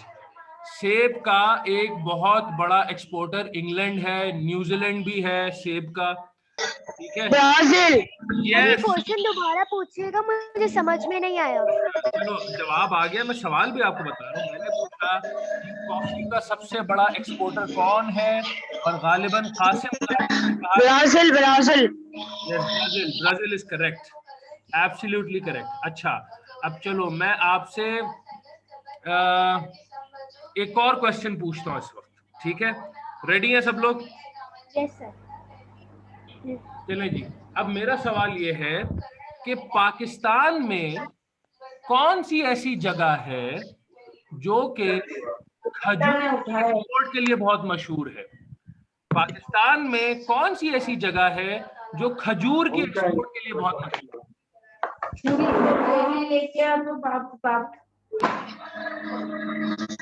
Sir आपकी आवाज क्लियर नहीं आ रही है, आप क्या कह रहे हैं? चलो अब सब लोग पहले म्यूट करो अपने आप को, पहले म्यूट करो फिर मैं बोलता हूँ, ठीक? मेरा सवाल था सर सक्खर। देखो सर खैरपुर। सक्खर एक हद तक सही है, ठीक है। अगर और स्पेसिफिक, मेरा सवाल पहले सुन लो। मेरा सवाल था कि पाकिस्तान में कौन सी ऐसी जगह है जो कि खजूर की एक्सपोर्ट के लिए बहुत मशहूर है। एक बच्चे ने कहा सर केपी के हद तक सही है, लेकिन अगर सक्खर से थोड़ा और हम अंदर जाएं तो एक जगह है सिंध में जिसका नाम है खैरपुर, ठीक है सर जी? इंटीरियर सिंध है। जी, इंटीरियर सिंध है। इंटीरियर सिंध में एक और जगह है जिसका नाम है खैरपुर। खैरपुर। खैरपुर बहुत मशहूर है खजूर की एक्सपोर्ट के लिए पाकिस्तान में, ठीक है? ये आप लोग याद सर रखिएगा। आंसर खैरपुर है। क्या कह रहे हो? आंसर खैरपुर है। खैरपुर है आंसर, बिल्कुल। सक्खर भी सही है क्योंकि खैरपुर और सक्खर जो है वो बिल्कुल समझ लो ट्विन सिटीज है। जैसे इस्लामाबाद और रावलपिंडी है ना, इसी तरह खैरपुर और सक्खर है। लेकिन ज्यादा स्पेसिफिक होने के लिए अगर बिल्कुल कोई करेक्ट बोलेगा तो वो खैरपुर होगा जगह, ठीक है? चलें, मिस मासूमा कंटिन्यू करें प्लीज, आपके पास 10 मिनट और है मिस मासूमा। अच्छा बेटा, आप इसमें से आपको कोई प्रीवियस जो भी मेरे ये पॉइंट्स थे इसमें से कुछ पूछना है तो बता दें ताकि मैं आगे कंटिन्यू करूं। आपको ये समझ में आ गया कि पाकिस्तान बेसिकली कौन सी कंट्री है, how many types of crops, how many kinds of crops, ये क्लियर हो गया आपको? इसके अलावा नेक्स्ट हमारे पास वूल, कॉटन और शुगर, अभी हमने 3 स्टेप पढ़े हैं। नेक्स्ट हमारे पास आ रहा है रबड़। ये बताएं रबड़ हमारे कहाँ कहाँ इस्तेमाल होता है, इसका यूजेस कहाँ कहाँ? जी टायर में, वायर में, हाँ, और कॉफी ड्रिंक में। अच्छा बेटा जरा आप लोग अपना हैंड फ्री सही यूज करें ताकि मुझे सही आवाज आ सके। अच्छा, इसमें देखें हमारे रबड़ का हम लोग क्या कहते हैं, rubber is mainly use to make tyres for car. And आप देखें इसमें हमारे पास ये टाइल्स वगैरह में इस्तेमाल होता है। इसके अलावा आप देखें कि हम लोग किसमें पाइप में इस्तेमाल करते हैं, ठीक है? या हमारे पास 2 किस्म के होते हैं, एक तो नेचुरल रबर होता है, एक हमारे पास सिंथेटिक रबर होता है। नेचुरल रबर हमारे जो है वो हम लोग कहाँ से हासिल करते हैं? नेचुरल रबर ये हमारे पास अमेज़न रेन फॉरेस्ट जो है वहां से हमें हासिल होता है, नेचुरल लिहाज से, जो कुदरती लिहाज से हम लोग बनाते हैं। नेक्स्ट हम लोग केमिकल से भी प्रोड्यूस करते हैं ताकि, क्योंकि हमें काफी जगह इसका इस्तेमाल करना होता है तो हमारी जरूरत को पूरी करने के लिए, तो हमें आर्टिफिशियल तरीके से भी इसको बनाना होता है। अब इसमें हमारे पास देख लें ये ज्यादातर कहाँ कहाँ पे हाउस पाइप में भी इस्तेमाल होता है, बेल्ट में, मशीनरी में। आप देखें मशीनरी की जो बेल्ट वगैरह बनती हैं, जैसे पानी की मोटर है उसमें भी बेल्ट लगती है, या सिलाई मशीन है उसमें भी बेल्ट का इस्तेमाल होता है। वॉशिंग मशीन है उसमें भी बेल्ट, उसमें भी अंदर जो बेल्ट्स वगैरह इस्तेमाल होती हैं वो सब किसकी होती हैं, रबड़ की होती हैं। तो हमें हमारे लिए जरूरत बहुत जरूरी होता है। इसके अलावा आप देखें शूज वगैरह में इसका इस्तेमाल होता है, सही है। मुख्तलिफ इलेक्ट्रिकल इक्विपमेंट में इस्तेमाल होता है, यानी कि बहुत सारे इलेक्ट्रिकल सामान आप देखें कि जो हमारे केबल तार वगैरह होते हैं उसके ऊपर प्लास्टिक का कवर चढ़ा हुआ होता है, पूरा प्लास्टिक का होता है ब्लैक कलर का। या आप देखें इलेक्ट्रिकल वायर भी होते हैं, उसको प्लास्टिक से कवर, रबड़ से कवर किया जाता है, सॉरी, क्यों किया जाता है, ताकि वो करंट पास ना हो सके, सही है। तो अंदर उसके बारीक से तार कॉपर के वायर जा रहे होते हैं, तो ऊपर जो है रबड़ का इस्तेमाल किया जा रहा होता है ताकि उसको कवर किया जा सके। इसके अलावा आप देखें कि यहाँ पर हमारे पास है the rubber tree was originally found on only in the Amazon rain forest. हम लोग सिर्फ जो है रेन फॉरेस्ट का इस्तेमाल करते हैं। हम मोबाइल चलाते हैं उसके पीछे रबर का जी कवर बेटा, लगा हुआ जो होता है। कवर वगैरह लगा होता है वो भी हम लोग डेली लाइफ में कितना ज्यादा इसका इस्तेमाल करते हैं। इसके अलावा देखिए हमारे बैग्स वगैरह जो होते हैं वो भी उसमें भी इस्तेमाल होता है, शूज में इस्तेमाल होता है। मुस्लिम कंट्रीज जो हैं वो हमारी तकरीबन 20% ये प्रोड्यूस कर रही होती हैं वर्ल्ड रबर को। तो आप देखें इसका हमारे अपनी डेली लाइफ में बहुत ज्यादा इस्तेमाल होता है, ठीक है। अब इसमें देखिए हमने क्या क्या चीजें आपका, मैंने आपको 2 टाइप्स बताई हैं, कौन कौन सी, एक तो नेचुरल बताई है, एक आपको मैंने बताई है कि ये कौन सी होती है, सिंथेटिक होती है, यानी कि जो केमिकल से प्रोड्यूस होती है। और जो नेचुरल होती है वो किससे होती है, अमेज़न रेन फॉरेस्ट से प्रोड्यूस करते हैं, ठीक है। और हमारा आप देखें मुस्लिम कंट्रीज तकरीबन कितने परसेंट प्रोड्यूस करती है, 20% प्रोड्यूस करती है, ठीक है। मेन कंट्रीज में इसके आपका कौन, जी बेटा, मुस्लिम कंट्रीज तकरीबन 20% प्रोड्यूस करती है, ठीक है। अब हमारी मेन मुस्लिम कंट्रीज में कौन कौन सी आ रही है, मलेशिया है, इंडोनेशिया है, ये हमारा आ रहा है, म्यांमार है और श्रीलंका है, ये तमाम पार्ट्स हैं। और कुछ पार्ट्स इंडिया के भी शामिल हैं इसमें, जो नॉन मुस्लिम कंट्री है, बट लेकिन इंडिया के इसमें हमारी मुस्लिम कंट्री शामिल है, मलेशिया, बांग्लादेश, इंडोनेशिया, तो वो प्रोड्यूस करती हैं। आप देखें वैसे ही पाकिस्तान जो है उसमें चारों तरफ तकरीबन इर्द गिर्द मुस्लिम कंट्री का बॉर्डर मौजूद है। अगर इंडिया हमारे ईस्ट की तरफ है तो इंडिया के ईस्ट में हमारी मुस्लिम कंट्री मौजूद है। ये मैंने आपको काफी डिटेल में मैप की शक्ल में बोर्ड पे समझाया था, सही है, आपको याद होगा फर्स्ट चैप्टर में। अच्छा, इसमें कोई ऐसा पॉइंट जो आपको पूछना हो? अच्छा, एक दफा आप थोड़ा सा ओवरव्यू कर लें, आप पूरा चैप्टर को अच्छी तरह से देख लें।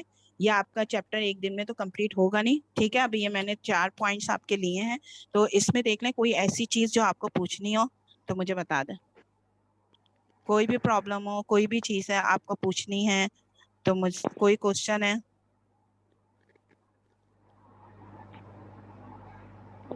आप ये जरूर ध्यान में रखिएगा कि क्या मुस्लिम कंट्रीज में कितना प्रोड्यूस, जी बोलिए। मुझे ना रबर का अभी भी समझ नहीं आया। अच्छा, मैं आपको बता दूं, देखें सबसे नंबर 1 पे टॉप मोस्ट में क्या है कि मैंने आपको बताया है कि ये इसकी 2 टाइप्स हैं, ठीक है। एक जो है आपका सिंथेटिक है रबर, जो आपके केमिकल से प्रोड्यूस होता है। एक आपका नेचुरल है जो अमेज़न रेन फॉरेस्ट से होता है, ठीक है। ये 2 किस्में होती हैं। और इसका कहाँ कहाँ इसको हम यूटिलाइज करते हैं, हाउस बेल्ट, हाउस पाइप में भी इस्तेमाल करते हैं। इसके अलावा मशीन बेल्ट के लिए इस्तेमाल करते हैं हम लोग, ठीक है। इसके अलावा हम शूज में इस्तेमाल करते हैं, हम इलेक्ट्रिकल इक्विपमेंट में इस्तेमाल करते हैं। आप देखिए जो हमारे केबल के वायर होते हैं या जो हमारे इलेक्ट्रिकल वायर हैं उसके ऊपर प्लास्टिक का, सॉरी, रबड़ का कवर चढ़ा हुआ होता है। क्यों चढ़ा हुआ होता है? ताकि वो इलेक्ट्रिसिटी जो है वो पास ना हो सके इधर उधर, वो सेफ हो सके। तो आप देखें ऊपर रबड़ का होल होता है या नहीं होता है? देखा है आपने? केबल केबल तार देखे अंदर कवर के वायर जा रहे होते हैं, अगर हम वो रबड़ का होल हट गए तो अंदर करके है ना, तो वो कवर हम लोग क्यों चाहे। इसके अलावा आप देखें बाईसाइकिल के हैंडल में होता है, या हम लोग कार के व्हील्स में आप देखें जो हमारे व्हील्स हम लोग इस्तेमाल करते हैं, स्टीयरिंग जो इस्तेमाल करते हैं उसके ऊपर होता है सॉफ्टनेस के लिए, क्या सही है, क्योंकि वो स्टील का होता है। स्केल पे भी लगा हुआ होता है रबर। हाँ, तो आप देखें अगर हम जो है ना वो इस जो हैंडल पे अगर हम लोग कवर लगा देते हैं रबड़ का, तो उससे हम सेफ रहते हैं। हम डायरेक्ट अगर वो स्टील का पकड़ेंगे तो वो गर्म बहुत सारा ऐसा होता है, धूप की जगह पे गाड़ी रखी हुई है, हमने आके फौरन ही हम अगर अपने जो है हैंडल को पकड़ लेंगे तो वो बहुत ज्यादा हमें गर्म महसूस होगा, लेकिन अगर ऊपर रबड़ का कवर चढ़ा हुआ होता है तो हमें गर्म इतना महसूस नहीं होता। सही है, सॉफ्ट होता है। या हम बाईसाइकिल के हैंडल पे भी आप देखें वो चढ़ाते हैं, हमारी जो व्हील्स हैं उसमें इस्तेमाल होता है। सही है, रबर्स का इस्तेमाल होता है, हमारे शूज में इस्तेमाल होता है। सही है। और तकरीबन हमारे ये मुस्लिम कंट्री से तकरीबन 20% प्रोड्यूस होता है। और कौन कौन सी मुस्लिम कंट्रीज हैं इसमें? मलेशिया है, इंडोनेशिया है। सही है, ये तमाम मुस्लिम कंट्रीज हैं, म्यांमार है, ये मुस्लिम कंट्रीज हैं जहाँ पे हमें इस्तेमाल होता है। इसके अलावा कुछ पार्ट्स हमें जो है वहां से इंडिया के भी कुछ हिस्सों में ये मौजूद है। सही है, कोई क्वेश्चन इसमें से? कोई सवाल है बेटा? आपकी क्लास ओवर होने वाली है, कोई सवाल है आपको? कोई सवाल करना है तो बेटा बता दें, ये हमारा चैप्टर अभी कंटिन्यू रहेगा। No miss. नेक्स्ट क्लास के लिए आप लोग जो है इसके आगे के पॉइंट्स भी पढ़ के आइएगा, ठीक है? नेक्स्ट इंशाल्लाह हम लोग जब मिलेंगे तो आप आगे का भी कंटिन्यू अपने तौर पे इंडिविजुअली आप रीड कर लिएगा। और जो पॉइंट्स आपके जहन में इससे प्रीवियस भी ये जो मैंने आज के बताए हैं, कोई ऐसा पॉइंट्स हो जो आपको पूछना हो आप नोट करके रखिएगा, मुझसे सवाल कर सकते हैं आप। ओके ठीक है, मिस। ठीक है। ओके।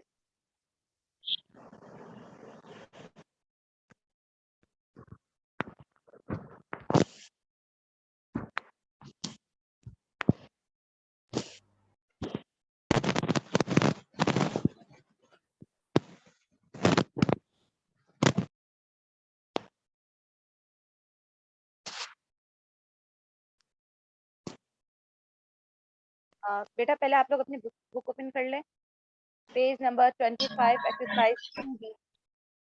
सारे बच्चे बुक लेकर बैठिएगा।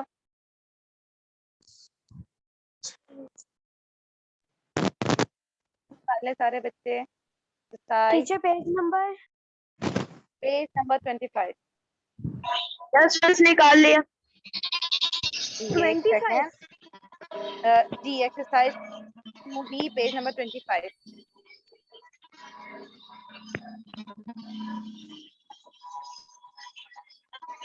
स्क्रीन शेयर हो रही है बेटा आप लोग के सामने?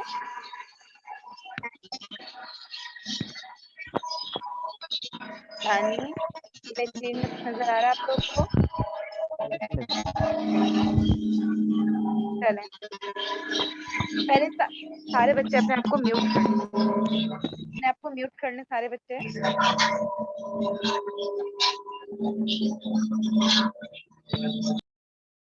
सारे बच्चे अपने आप को म्यूट कर लें। किसके घर पीछे से आवाज आ रही है इतनी? चलो ठीक है। एक्सरसाइज 2B पेज नंबर 25 सबने ओपन कर लिया? तो मुझे रिस्पॉन्स नहीं दे ना, मुझे पता तो चले आप लोग कर रहे नहीं कर रहे। यस मिस खोल लिया। यस मिस ओपन कर लिया। चैप्टर क्या है? चैप्टर है हमारा रैशनल नंबर। इसके हम एक्सरसाइज सॉल्व कर चुके हैं। रैशनल नंबर क्या है, कौन बताएगा? रैशनल नंबर के बारे में हमने क्या पढ़ा था कि क्या है, किस फॉर्म में होना चाहिए कि रैशनल नंबर? नंबर लाइन में। नंबर लाइन में नहीं, और कोशिश करो याद करने की। नंबर लाइन में तो है। अगर 0 आ गया तो नेशनल नंबर खत्म हो जाता है। बिल्कुल सही, रैशनल नंबर खत्म हो जाता है, लेकिन 0 कहाँ नहीं होना चाहिए? उसके आगे। अरे ये कोई जवाब, प्रॉपर जवाब तो नहीं है। अच्छा, रैशनल नंबर किस फॉर्म में होना चाहिए? अच्छा डेफिनेशन ही देख लो, डेफिनेशन देख लो, पेज ओपन करके डेफिनेशन देख लो। अगर याद नहीं आ रहा तो हम लोगों ने चैप्टर के स्टार्टिंग में डेफिनेशन लिखी है ना रैशनल नंबर की, जरा वो देख लो, एक नजर वो देख के बता दो रैशनल नंबर क्या है, किस फॉर्म में होना चाहिए रैशनल नंबर? अपॉन में। अपॉन में, गुड, बिल्कुल सही। कहाँ, किस फॉर्म में होना चाहिए? अपॉन में होना चाहिए, P अपॉन Q के फॉर्म में होना चाहिए। और Q किस फॉर्म में नहीं होना चाहिए? 0 में नहीं होना चाहिए। ठीक है, इतनी जल्दी भूल गए, इसके प्रैक्टिस भी नहीं की कोई। चले, रैशनल नंबर का मतलब क्या है कि हमारे पास नंबर किस फॉर्म में होना चाहिए? P अपॉन Q के फॉर्म में होना चाहिए। जैसे मतलब इसको फ्रैक्शन भी कह सकते हैं। फ्रैक्शन में हमारे पास क्या होता है? डिनोमिनेटर में एक नंबर होता है और न्यूमरेटर में एक नंबर होता है, ऐसा ही है। लेकिन यहाँ पे क्या है कि हमारे पास न्यूमरेटर और डिनोमिनेटर में नंबर होना चाहिए, इंटीजर ही होना चाहिए। लेकिन शर्त क्या है कि हमारे पास डिनोमिनेटर में 0 ना हो।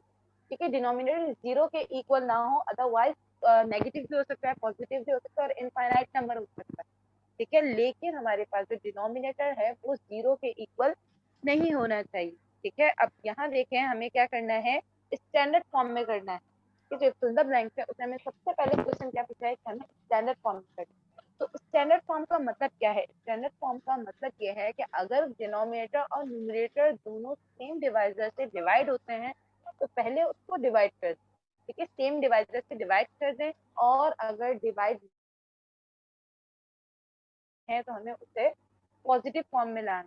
तो पॉजिटिव फॉर्म में कैसे लाना है इसको हम आगे पढ़ेंगे, लेकिन पहले ये समझ लेते कि स्टैंडर्ड फॉर्म है क्या, ठीक है। स्टैंडर्ड फॉर्म का मतलब है कि पहले हम जो डिनोमिनेटर और न्यूमरेटर को same common divisor, greatest common divisor से हम उसको डिवाइड करते हैं। अगर डिवाइड होता है तो पॉसिबल है, तो अगर पॉसिबल नहीं है तो हम उसको क्या कर देते हैं, डिनोमिनेटर को, डिनोमिनेटर कहाँ होता है, अपॉन में होता है, यानी नीचे जो नंबर है उसको हम कहते हैं डिनोमिनेटर, ठीक है। डिनोमिनेटर में अगर नेगेटिव नंबर है तो हम उसको पॉजिटिव फॉर्म में लाते हैं, ठीक है।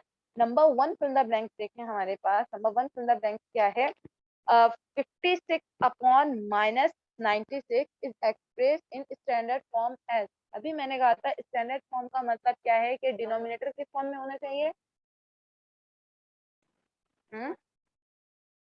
डिनोमिनेटर किस फॉर्म में होना चाहिए, क्या हो गया बेटा, जवाब दे दो। नेगेटिव नेगेटिव नहीं होना चाहिए। हमारे पास क्वेश्चन देखो ना, क्वेश्चन किस फॉर्म में है, डिनोमिनेटर कौन सा, मैं डिनोमिनेटर कह रही हूँ, 56 को डिनोमिनेटर कह रही हूँ और माइनस 96 पॉजिटिव होना चाहिए डिनोमिनेटर। बिल्कुल पॉजिटिव होना चाहिए स्टैंडर्ड फॉर्म में, लेकिन मैं पूछ रही हूँ डिनोमिनेटर इन दोनों में से कौन सा नंबर है, 56 डिनोमिनेटर है, 96 माइनस 96 तो 96 क्या है, 96 नेगेटिव है या पॉजिटिव है, पॉजिटिव, नेगेटिव, नेगेटिव है। और स्टैंडर्ड फॉर्म में क्या होना चाहिए, पॉजिटिव होना चाहिए। तो हम क्या करेंगे, पॉजिटिव के लिए हम क्या करते हैं, अच्छा मल्टीप्लाई, एक बात, मल्टीप्लाई कटिंग करते करेंगे हैं, टीचर।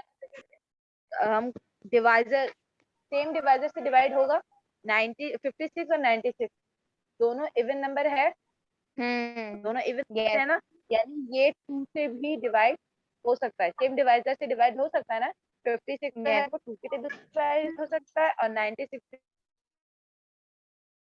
लेकिन यहाँ पे क्या लिखा है कि ग्रेटेस्ट कॉमन नंबर से डिवाइड करना चाहिए। अगर हम इसको चाहते तो डायरेक्ट हम किससे 7 से भी डिवाइड कर सकते थे, लेकिन हमने पहले किससे डिवाइड किया, यहाँ देखिए स्क्रीन में आप लोग को नजर आ रहा होगा, first fill in the blanks क्या थी, first fill in the blanks की सॉल्व कर रहे हैं बेटा। यहाँ देखिए 56 upon 96 is express in standard form, ठीक है, कि हमें क्या करना है, स्टैंडर्ड फॉर्म में इसको लिखना है।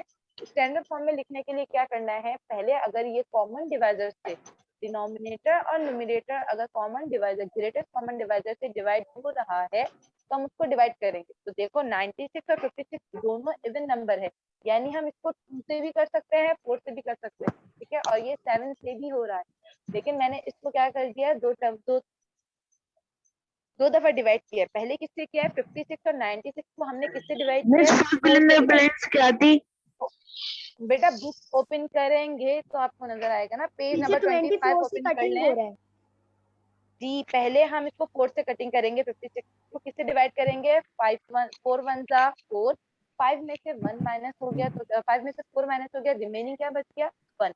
1 कहाँ कैरी हो गया है, 6 के साथ, तो क्या हो गया वो 1 6 में कन्वर्ट हो गया है 16, तो 4 4 जा 16, यानी 56 को अगर हम 4 से डिवाइड करते हैं तो हमारे पास आंसर क्या आएगा, 14, ठीक है। अब 96 को अगर हम 4 से डिवाइड करते हैं तो आंसर क्या आएगा, 4 2 जा 8, 9 में से अगर हम 8 माइनस करते हैं तो रिमेनिंग क्या बच जाएगा, 1।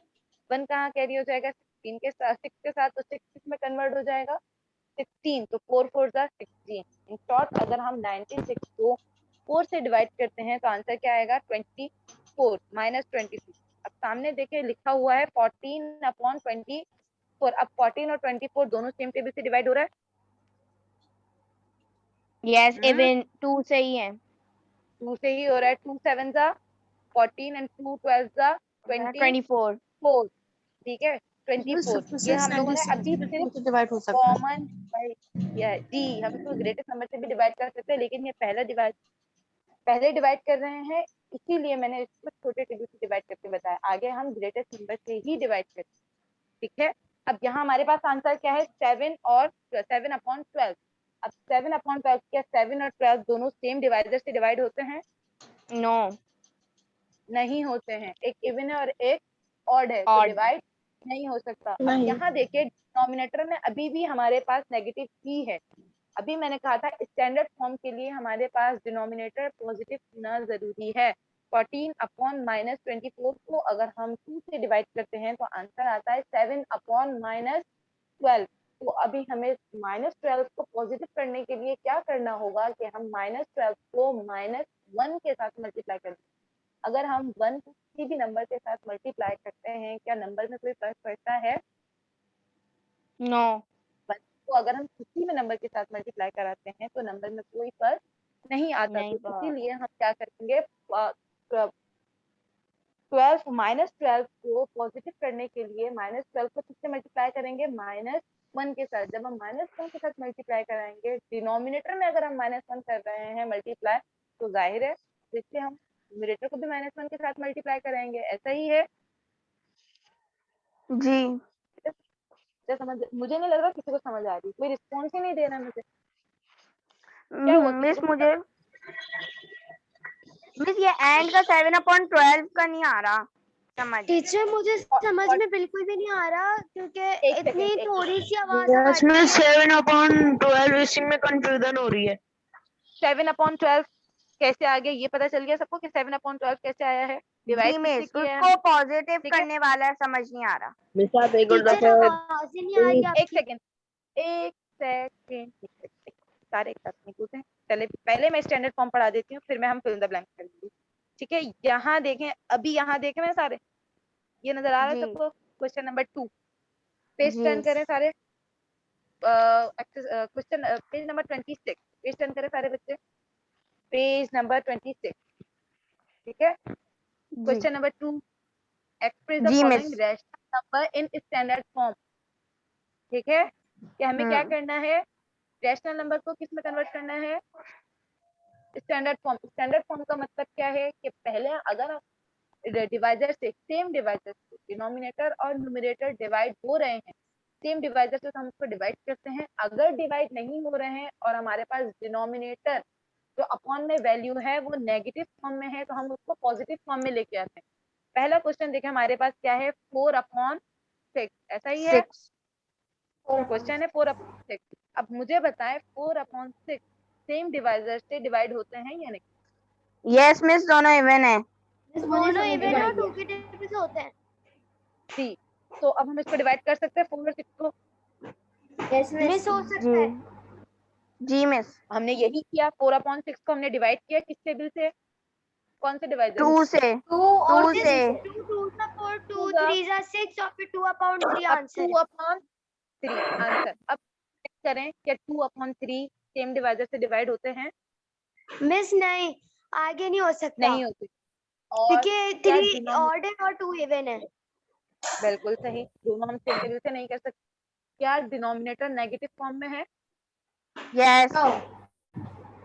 डिनोमिनेटर नहीं मिस, नहीं है मिस, पॉजिटिव में। तो ये स्टैंडर्ड फॉर्म हमारा आंसर 2/, आंसर आ गया। जी मिस, स्टैंडर्ड फॉर्म में हमें दो बातें बतानी, ठीक है। समझ गए स्टैंडर्ड फॉर्म में क्या करना है?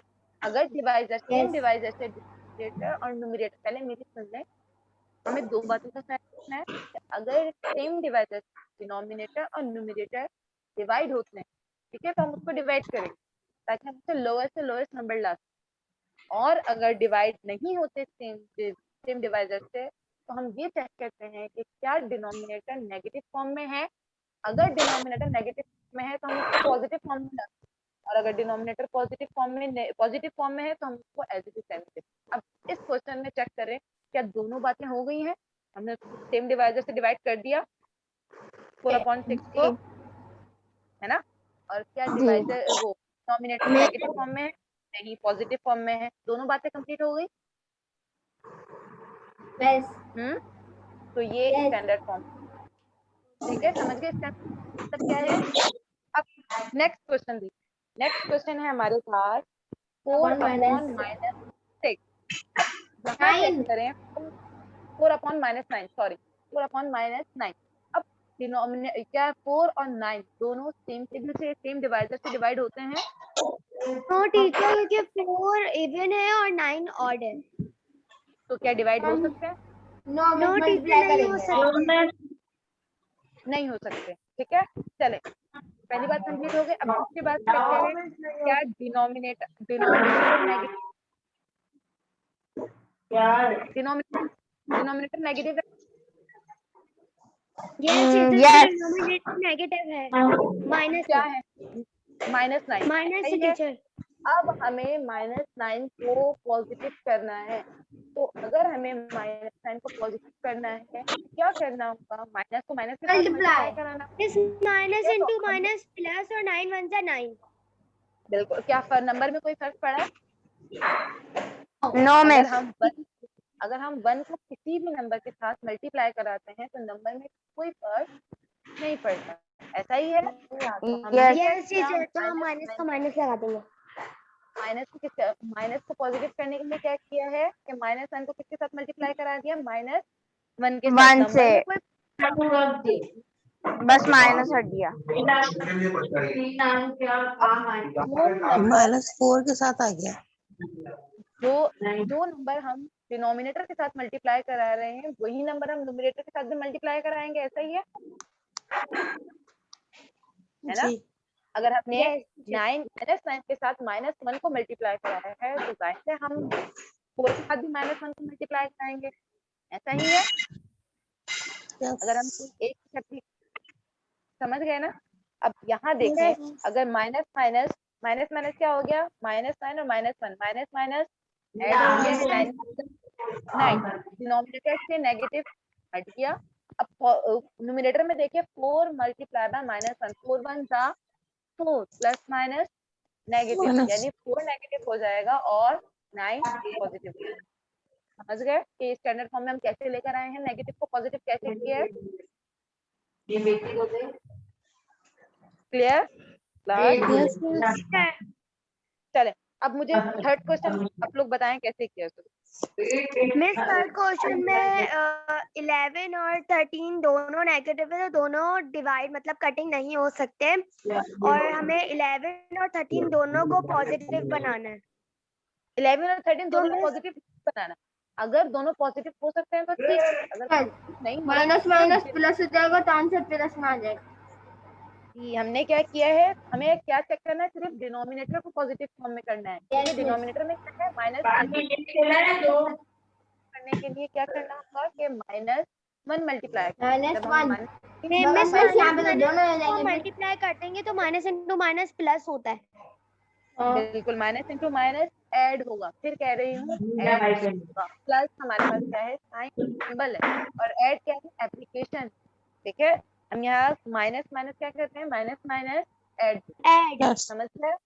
ठीक है, यहाँ सेम डिवाइजर से डिवाइड नहीं हो रहा तो हमने क्या कर दिया? नंबर मल्टीप्लाई होंगे और साइन प्लस ऐड होंगे। बिल्कुल सही, समझ गए कि स्टैंडर्ड फॉर्म में कैसे करना है। कौन है? अब फिल द ब्लैंक्स को हम कर सकते हैं ना। चले, अब 2 क्वेश्चन और रह गए, पहले उसको देख लेते हैं। अब क्वेश्चन नंबर 4 देखें। क्वेश्चन नंबर 4 है -21/-28। अब इसका भी बताएं, सेम प्रोसीजर है, मुझे बताएं किस तरीके से करेंगे। वापस वैसे ही करेंगे हम लोग। टीचर, हम डिनोमिनेटर को हमने करना है पॉजिटिव, तो उसके लिए हम माइनस और माइनस को मल्टीप्लाई कर देंगे तो माइनस इंटू माइनस ऐड होता है, तो 28 1 जा 28। उसके बाद जो 21 और 28 आंसर आ रहा है तो वो दोनों कटिंग भी हो सकते हैं। नहीं, सेम डिवाइजर से डिवाइड कटिंग हम इसको कह सकते हैं कि सेम डिवाइजर से डिवाइड हो जाएंगे लोग। पहले हमने डिवाइड किया है, फिर जो आंसर आया है उसके बाद फिर हमने 1 से मल्टीप्लाई किया अगर है। हम इसको एक सेकंड, जी हम इसको चाहते तो हम इसको पहले भी डिवाइड करते, ठीक है, क्योंकि 21 और 28 सेम टेबल से डिवाइड हो रहे हैं ना, सेम डिवाइजर से डिवाइड हो रहा है, तो हम इसको पहले डिवाइड भी कर सकते हैं, डिवाइड के बाद हम इसको पॉजिटिव फॉर्म में कन्वर्ट कर सकते हैं। पहले हमने इसमें क्या किया है? पहले हमने इसको पॉजिटिव फॉर्म में कर दिया, इसके बाद हमने इसको डिवाइड कर दिया। अब 21/28 किस टेबल से, किस डिवाइजर से डिवाइड हो रहा है, मुझे कौन बताएगा? है 21 अपॉन 4 शायद मिस 4 के टेबल से। फिर चेक करो 3 के टेबल 4 से। के टेबल में 4 के टेबल में 21 मिस 3 आता के है। टेबल से। 3 के टेबल में 20 मिस 7 के मिस 7 के मिस 3 के कम आंसर करो। एक सेकंड, तो बच्चे कह रहे हैं 3 मिस से 2 हो रहा के है, टेबल 3 से 20। बहुत अच्छे, 3 में ये कितने 28 बार नहीं आता competitive मिस। जी, मिस 24 7 है। देख लें। और 4 के टेबल में मैं, आप लोग मुझे बताएं ना, मैं क्यों देखूं, मैंने तो कर लिया, आप लोग बताएं मुझे 21 और 28 किस मिस टेबल से? 3 के टेबल से। 3 के टेबल में 28 कब आता है बच्चे? मिस 2 मिस के टेबल 28 नहीं 24। मिस 7 का देख लें।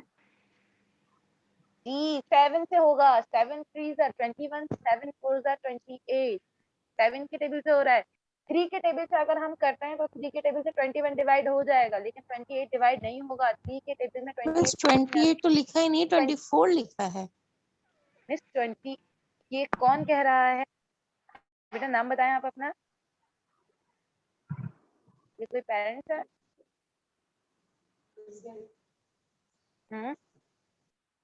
मैं भी इसी आवाज को कह रहा था, कौन है? ये हमारी क्लास टीचर में ये मे कोई भी बच्चा तो नहीं साजिदा है। की मदर है। किसकी मदर है? ये महत का कुछ है। मिस महत महत बेटा के आप बाद माइक से आ रही है इनकी आवाज।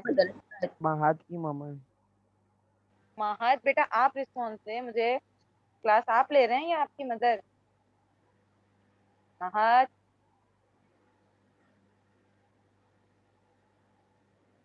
चले, यहाँ देखे 24 नहीं है, 28 है, ठीक है 28 है, और 28 3 के टेबल से नहीं हुई है।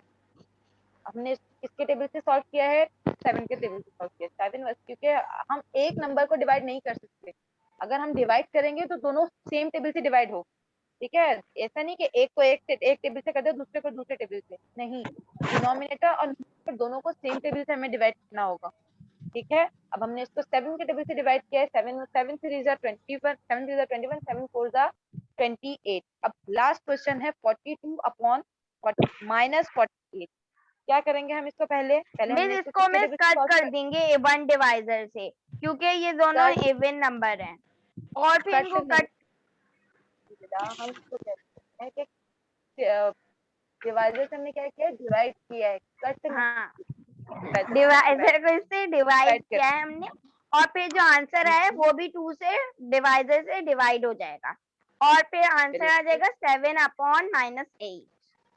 देखें जब और हमने उसके इसको बाद भी डिवाइड होगा किया है जी, 7 जब हमने इसको डिवाइड किया है सेम टेबल से, तो क्या आया है? 7 अपॉन -8। अब 7 और 8 दोनों सेम डिवाइजर से डिवाइड नहीं हो सकते, और मिस इसको डिनोमिनेटर को पॉजिटिव करना होगा, तो इसलिए हम -1 से इसको मल्टीप्लाई कर देंगे। और मिस फिर हम लोग वो कर देंगे कि माइनस और माइनस को दोबारा मल्टीप्लाई करके ऐड होता है, तो 8 1 जा 8 हो जाएगा। 8 1 जा 8, तो डिनोमिनेटर पॉजिटिव हो गया। तो अब हमारे पास जो 7 को -1 के साथ मल्टीप्लाई करेंगे तो 7 क्या हो जाएगा? माइनस। मिस बट मुझे एक चीज समझ में नहीं आई, बस नहीं आ गई। बोलिए हुदा, बोलिए। मिस आ गई। चले, अब ये स्टैंडर्ड सब समझ चुके हैं ना स्टैंडर्ड फॉर्म? यस जी ठीक। मिस मुझे आपसे एक सवाल ब्लैंक्स करते हैं। अच्छा, अब फिल द ब्लैंक्स में आते हैं। फिल द ब्लैंक्स में हम यही कर रहे थे, पर शायद इसलिए समझ नहीं आई। जी बोलिए अर्तजा। मिस ये जो आप ये काम कैसे होगा, जैसे वर्कशीट मिलेगी?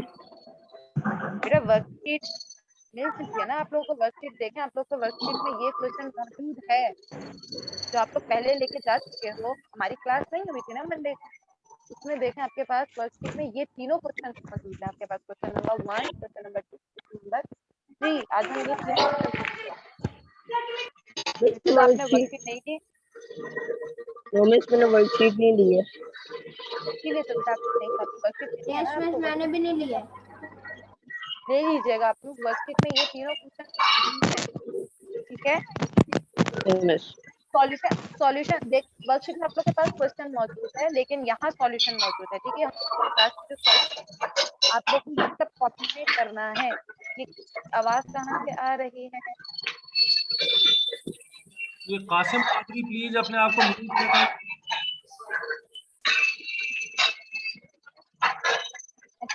चलिए अब यहाँ देखें सुंदर ब्लैंक। अब सुंदर पेज नंबर 25 में आएंगे बेटा, पेज नंबर 25 ओपन कीजिए। अब तो समझ जाएंगे ना आराम से फिर कि स्टैंडर्ड फॉर्म क्या है, किस तरीके से करना है स्टैंडर्ड फॉर्म को। जी मिस। चले अब मुझे पेज नंबर क्या है? पेज नंबर 25 क्वेश्चन नंबर 1 सामना एक्सरसाइज। 1 मिनट रुकिएगा, 1 मिनट रुकिएगा। कासिम बेटा अपना माइक म्यूट कीजिए, बहुत शोर आ रहा है आपकी तरफ से।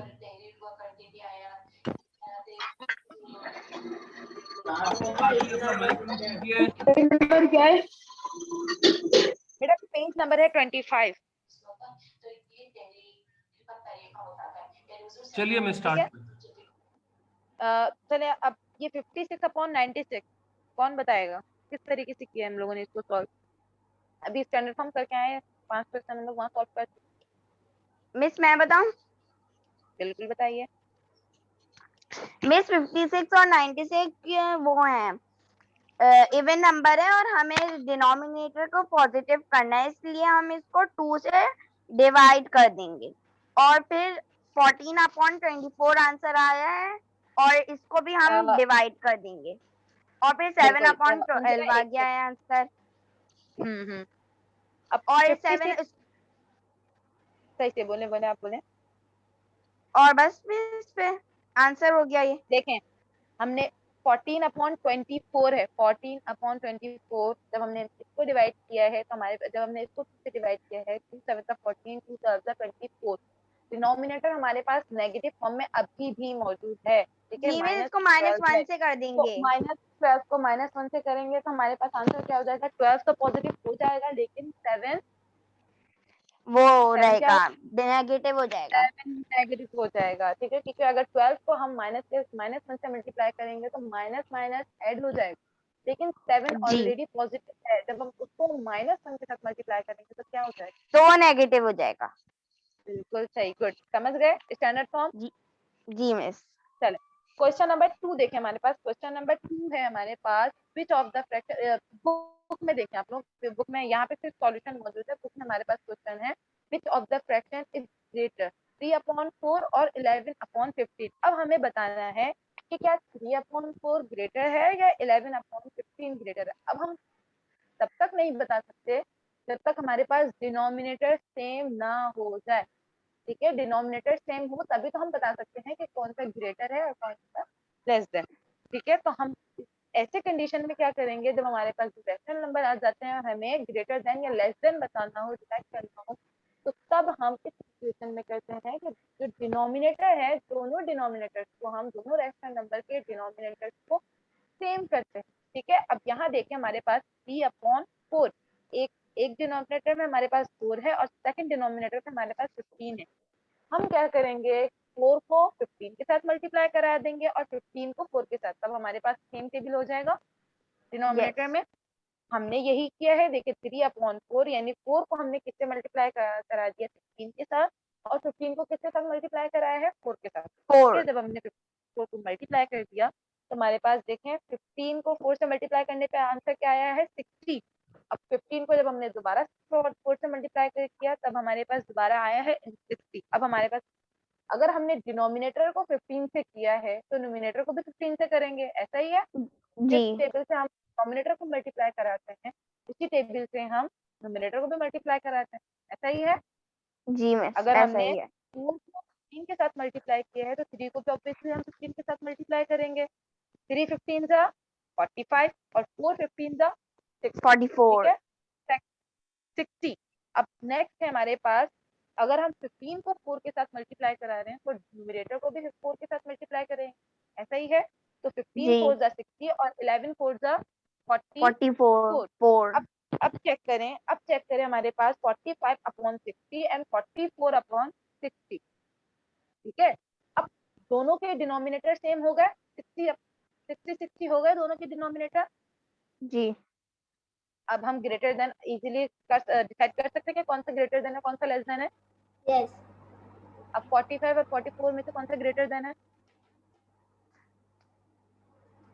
3/4 नहीं 11/3 एक सेकंड पहले मुझे बताया 45 ग्रेटर है या 44? 45। 45। यहाँ देखिए सामने मैंने इसके सामने लिख दिया है कि 45/60 को हमने किसको हमने 45 बनाया है 3/4 और 44/60 हमारे पास क्या है 11/50। अब मुझे आप लोग बताएं कि 3/4 ग्रेटर है या फिर 11/50? मिस 3/4। 3/4। आंसर क्या होगा हमारे पास? ब्लैंक में हम क्या लिखेंगे? मैं सामना 15 minutes remaining. 3/4। Okay sir. Blank में हम क्या लिखेंगे? 3/4। ठीक है। अब नेक्स्ट देखें, ब्लैंक नंबर 3 देखें, the reciprocal of 5/7 is, reciprocal का मतलब कौन बताएगा? मिस जो ऊपर होता है उसको नीचे कर देते हैं, जो नीचे होते हैं उसको ऊपर कर देते हैं। क्या हो गया है अंजिला? इस तरीके से बताया मैंने कभी? प्रॉपर आंसर दीजिए बेटा। अच्छा आप जो बता रहे थे ऊपर का मतलब क्या है, ये बताएं ऊपर का मतलब। न्यूमिनेटर को डिनोमिनेटर में कर देते हैं और डिनोमिनेटर को न्यूमिनेटर कर देते हैं। प्रॉपर आंसर ये है कि हम क्या करते हैं, न्यूमरेटर को डिनोमिनेटर में ले आते हैं, डिनोमिनेटर को न्यूमिनेटर में ले जाते हैं। न्यूमिनेटर में में हमारे पास क्या है 5 और डिनोमिनेटर में है 7। अगर हम उसको अपोजिट कर देंगे तो क्या हो जाएगा 7/5। 7/5। क्या ये सेम डिवाइजर से डिवाइड हो रहा है? नो। क्या डिनोमिनेटर नेगेटिव फॉर्म में है? नो। स्टैंडर्ड फॉर्म हो गया ये? यस। तो ब्लैंक में आप लोग क्या लिखेंगे? 7/5। 7/5। ठीक है। अब नेक्स्ट देखें, इज 5/7 लेस देन 2/5? क्या 5/7 लेस देन है 2/5 से? अब हमें बताना, कंडीशन बताना है, कंडीशन ये है कि 5/7 लेस देन 2/5 के 5/7 क्या है? लेस है 2/5 से। अब अभी मैंने कहा था जब हमारे पास लेस देन या ग्रेटर देन हमें डिसाइड करना हो, इस सिचुएशन में हम क्या करते हैं, क्या करते हैं? अगर हमें लेस देन और ग्रेटर देन, यहाँ नीचे सॉल्यूशन भी है बेटा, सॉल्यूशन देख के बता दो हमें क्या करना है। अभी हम सॉल्व करके आए ना। मिस हम इसको मल्टीप्लाई करेंगे जैसे हमने उधर किया था, इसको डिनोमिनेटर को सेम करेंगे। बिल्कुल सही। प्रॉपर आंसर क्या है कि हम क्या करते हैं, ऐसी सिचुएशन में अगर हमें लेस देन या ग्रेटर देन रैशनल नंबर को greater than less than decide करना हो, तब हम क्या करते हैं, डिनोमिनेटर्स को सेम कर देते हैं। अब यहाँ देखिए डिनोमिनेटर में हमारे पास क्या है 7 और 5, तो हम क्या करेंगे 7 को किससे मल्टीप्लाई करा देंगे 5 से, 7 के साथ, ताकि हमारे पास डिनोमिनेटर क्या हो जाए, सेम हो जाए। तो अगर हम 7 को 5 से मल्टीप्लाई करा रहे हैं तो हम क्या करेंगे, न्यूमरेटर को किससे मल्टीप्लाई करा देंगे 5 से। अगर 7 को 5 के साथ कर रहे हैं तो 5 को 5 के न्यूमरेटर में क्या, 7 के न्यूमरेटर में क्या है 2, तो 2 नहीं सॉरी 2 5 को हम किससे मल्टीप्लाई कराएंगे 5 से। 5, ठीक है। तो 5 5 जा 25। 7 5 जा 7 5 जा 35। ठीक है। अब हमने सेकंड देखे, सेकंड रैशनल नंबर है 2/5। अब 5 को हमने किससे मल्टीप्लाई किया है 7 से। तो अगर हमने 5 को 7 किया है तो 2 को किससे करें 7 से।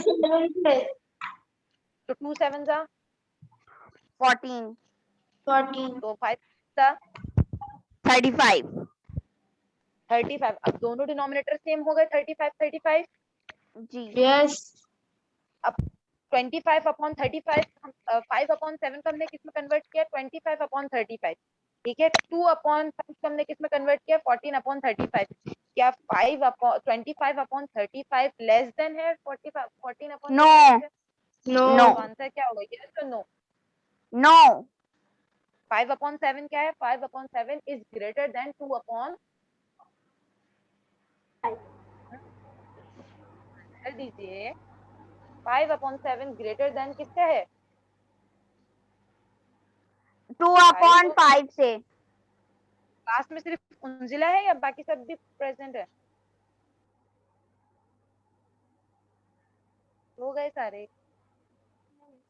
मिस मैं और टीवी हूँ, कुछ नहीं था। क्वेश्चन नंबर 5 देखे, the standard form of -9/-8 minus standard form का मतलब क्या है कि हम सेम डिवाइजर से डिवाइड कर देते हैं क्या? 9/8 दोनों से डिवाइड होते हैं? नो, इसको बस -1 से कर देंगे। -1 से कर देंगे। -1 से करेंगे क्या हो जाएगा? -8 मल्टीप्लाई बाय -8। ठीक है, तो -9 मल्टीप्लाई बाय -1 9। आंसर क्या हो जाएगा? 9 और 8 9/8। मिस आमना बेटा आप 5 मिनट्स बाद रैप अप कर दीजिएगा प्लीज, ठीक है? Okay sir, okay. 5 मिनट पहले यानी कि 11:40 पे कर दीजिएगा। यस सर, चलें ठीक है, यहाँ तक समझ गए। फिल द ब्लैंक्स भी हो गया, क्वेश्चन नंबर 2 भी हो गया। क्वेश्चन नंबर 3 देखें। क्वेश्चन नंबर 3 हमारे पास क्या है? क्वेश्चन नंबर 3 है फिल इन द ब्लैंक्स। ये भी है हमारे पास, बॉक्स दिया हुआ है। अब हमें बताना ये है। अब आप लोग इसको चेक करें कि हमें इसको करना किस तरीके से। अब बुक ओपन करें, देखिए बुक में हमारे पास है 4/5 is equal to -12 dash is equal to 20 dash. जैसे यहाँ पे स्क्रीन में नजर आ रहा होगा आप लोग को कि के सामने ये इसके इक्वल पर, यानी 4/5 किसके इक्वल है? -12 डैश। अब हमें बताना ये है कि बुक का पेज नंबर क्या है? पेज नंबर 26 है बेटा।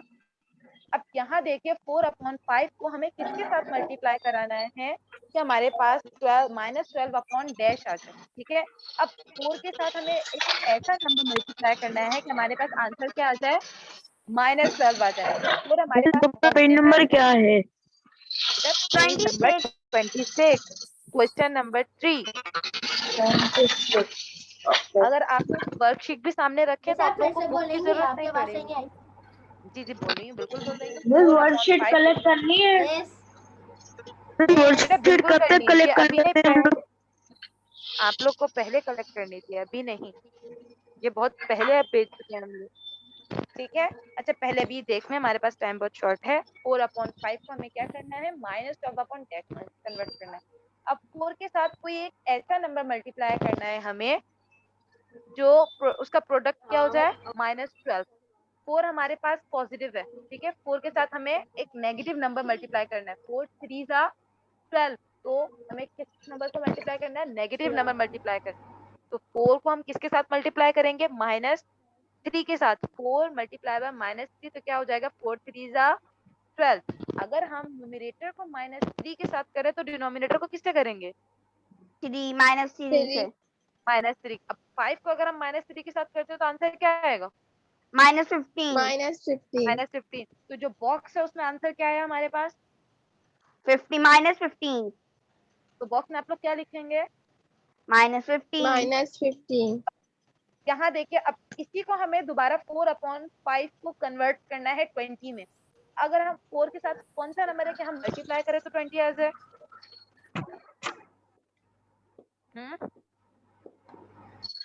बेटा स्क्रीन में देख लो। अगर नहीं 5 4 के साथ हमें किस नंबर को मल्टीप्लाई, 4 के साथ किस नंबर को मल्टीप्लाई करना है? 5। तो अगर हम न्यूमरेटर को 5 से मल्टीप्लाई कर रहे हैं तो डिनोमिनेटर को किससे करेंगे? 5 से। मिस 5 से। तो 4 5 20, तो 5 5 25। तो 20 के नीचे जो ब्लैंक है यानी बॉक्स में क्या लिखेंगे? 25। अब क्वेश्चन नंबर 2 और क्वेश्चन नंबर 3 समझ गए ना कि किस तरीके से करना है? Yes miss. क्वेश्चन नंबर 2 और क्वेश्चन नंबर 3 ये दोनों क्वेश्चन आप लोग सॉल्व करें, ठीक है? Okay miss. और ये सारा काम कॉपी में नीट एंड क्लीन कीजिएगा। और प्लीज ये जो रैशनल नंबर है, ये रैशनल नंबर को लाइन स्किप करके कीजिएगा, ठीक है? यहाँ आप लोग को स्क्रीन में नजर आ रहा होगा किस तरीके से। मिस ऐसे करना है जैसे पूरा सॉल्यूशन के साथ करना है, या बुक में जैसे लिखा हुआ है वैसे लिखना है? नहीं बेटा, यहाँ स्क्रीन में देख रही हो ना मैं किस तरीके से सॉल्व किया है। जी मिस। ये जो दूसरा वाला जो है इसके अंदर तो माइनस ये है, मगर इसके आगे वाला जो इज इक्वल टू के बाद आया वो -15 आया। ये कैसे आया? -5 को हम किसके साथ मल्टीप्लाई करेंगे? -5 को हम 3 से। तो मिस 3 तो ऐड हो गया ना? ऐड क्यों होगा? मुझे माइनस नहीं करेंगे। ठीक है, चलो हम इसको नेक्स्ट क्लास में कंटिन्यू कर लेंगे, लेकिन अभी आप लोग ये जो काम करेंगे नीट एंड क्लीन कीजिए। ठीक है, जिस तरीके से मैंने स्क्रीन पे देख रहे हो ना कि किस तरीके से नीट एंड क्लीन किया हुआ है। मिस स्क्रीनशॉट ले लेना।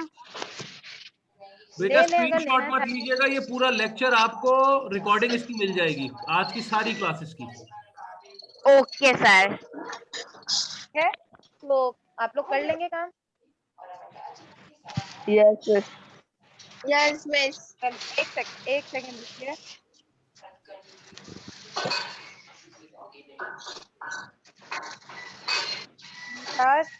हम कर लीजिएगा, अपना ख्याल रखिएगा।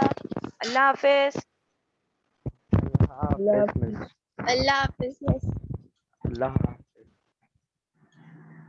अल्लाह हाफिज।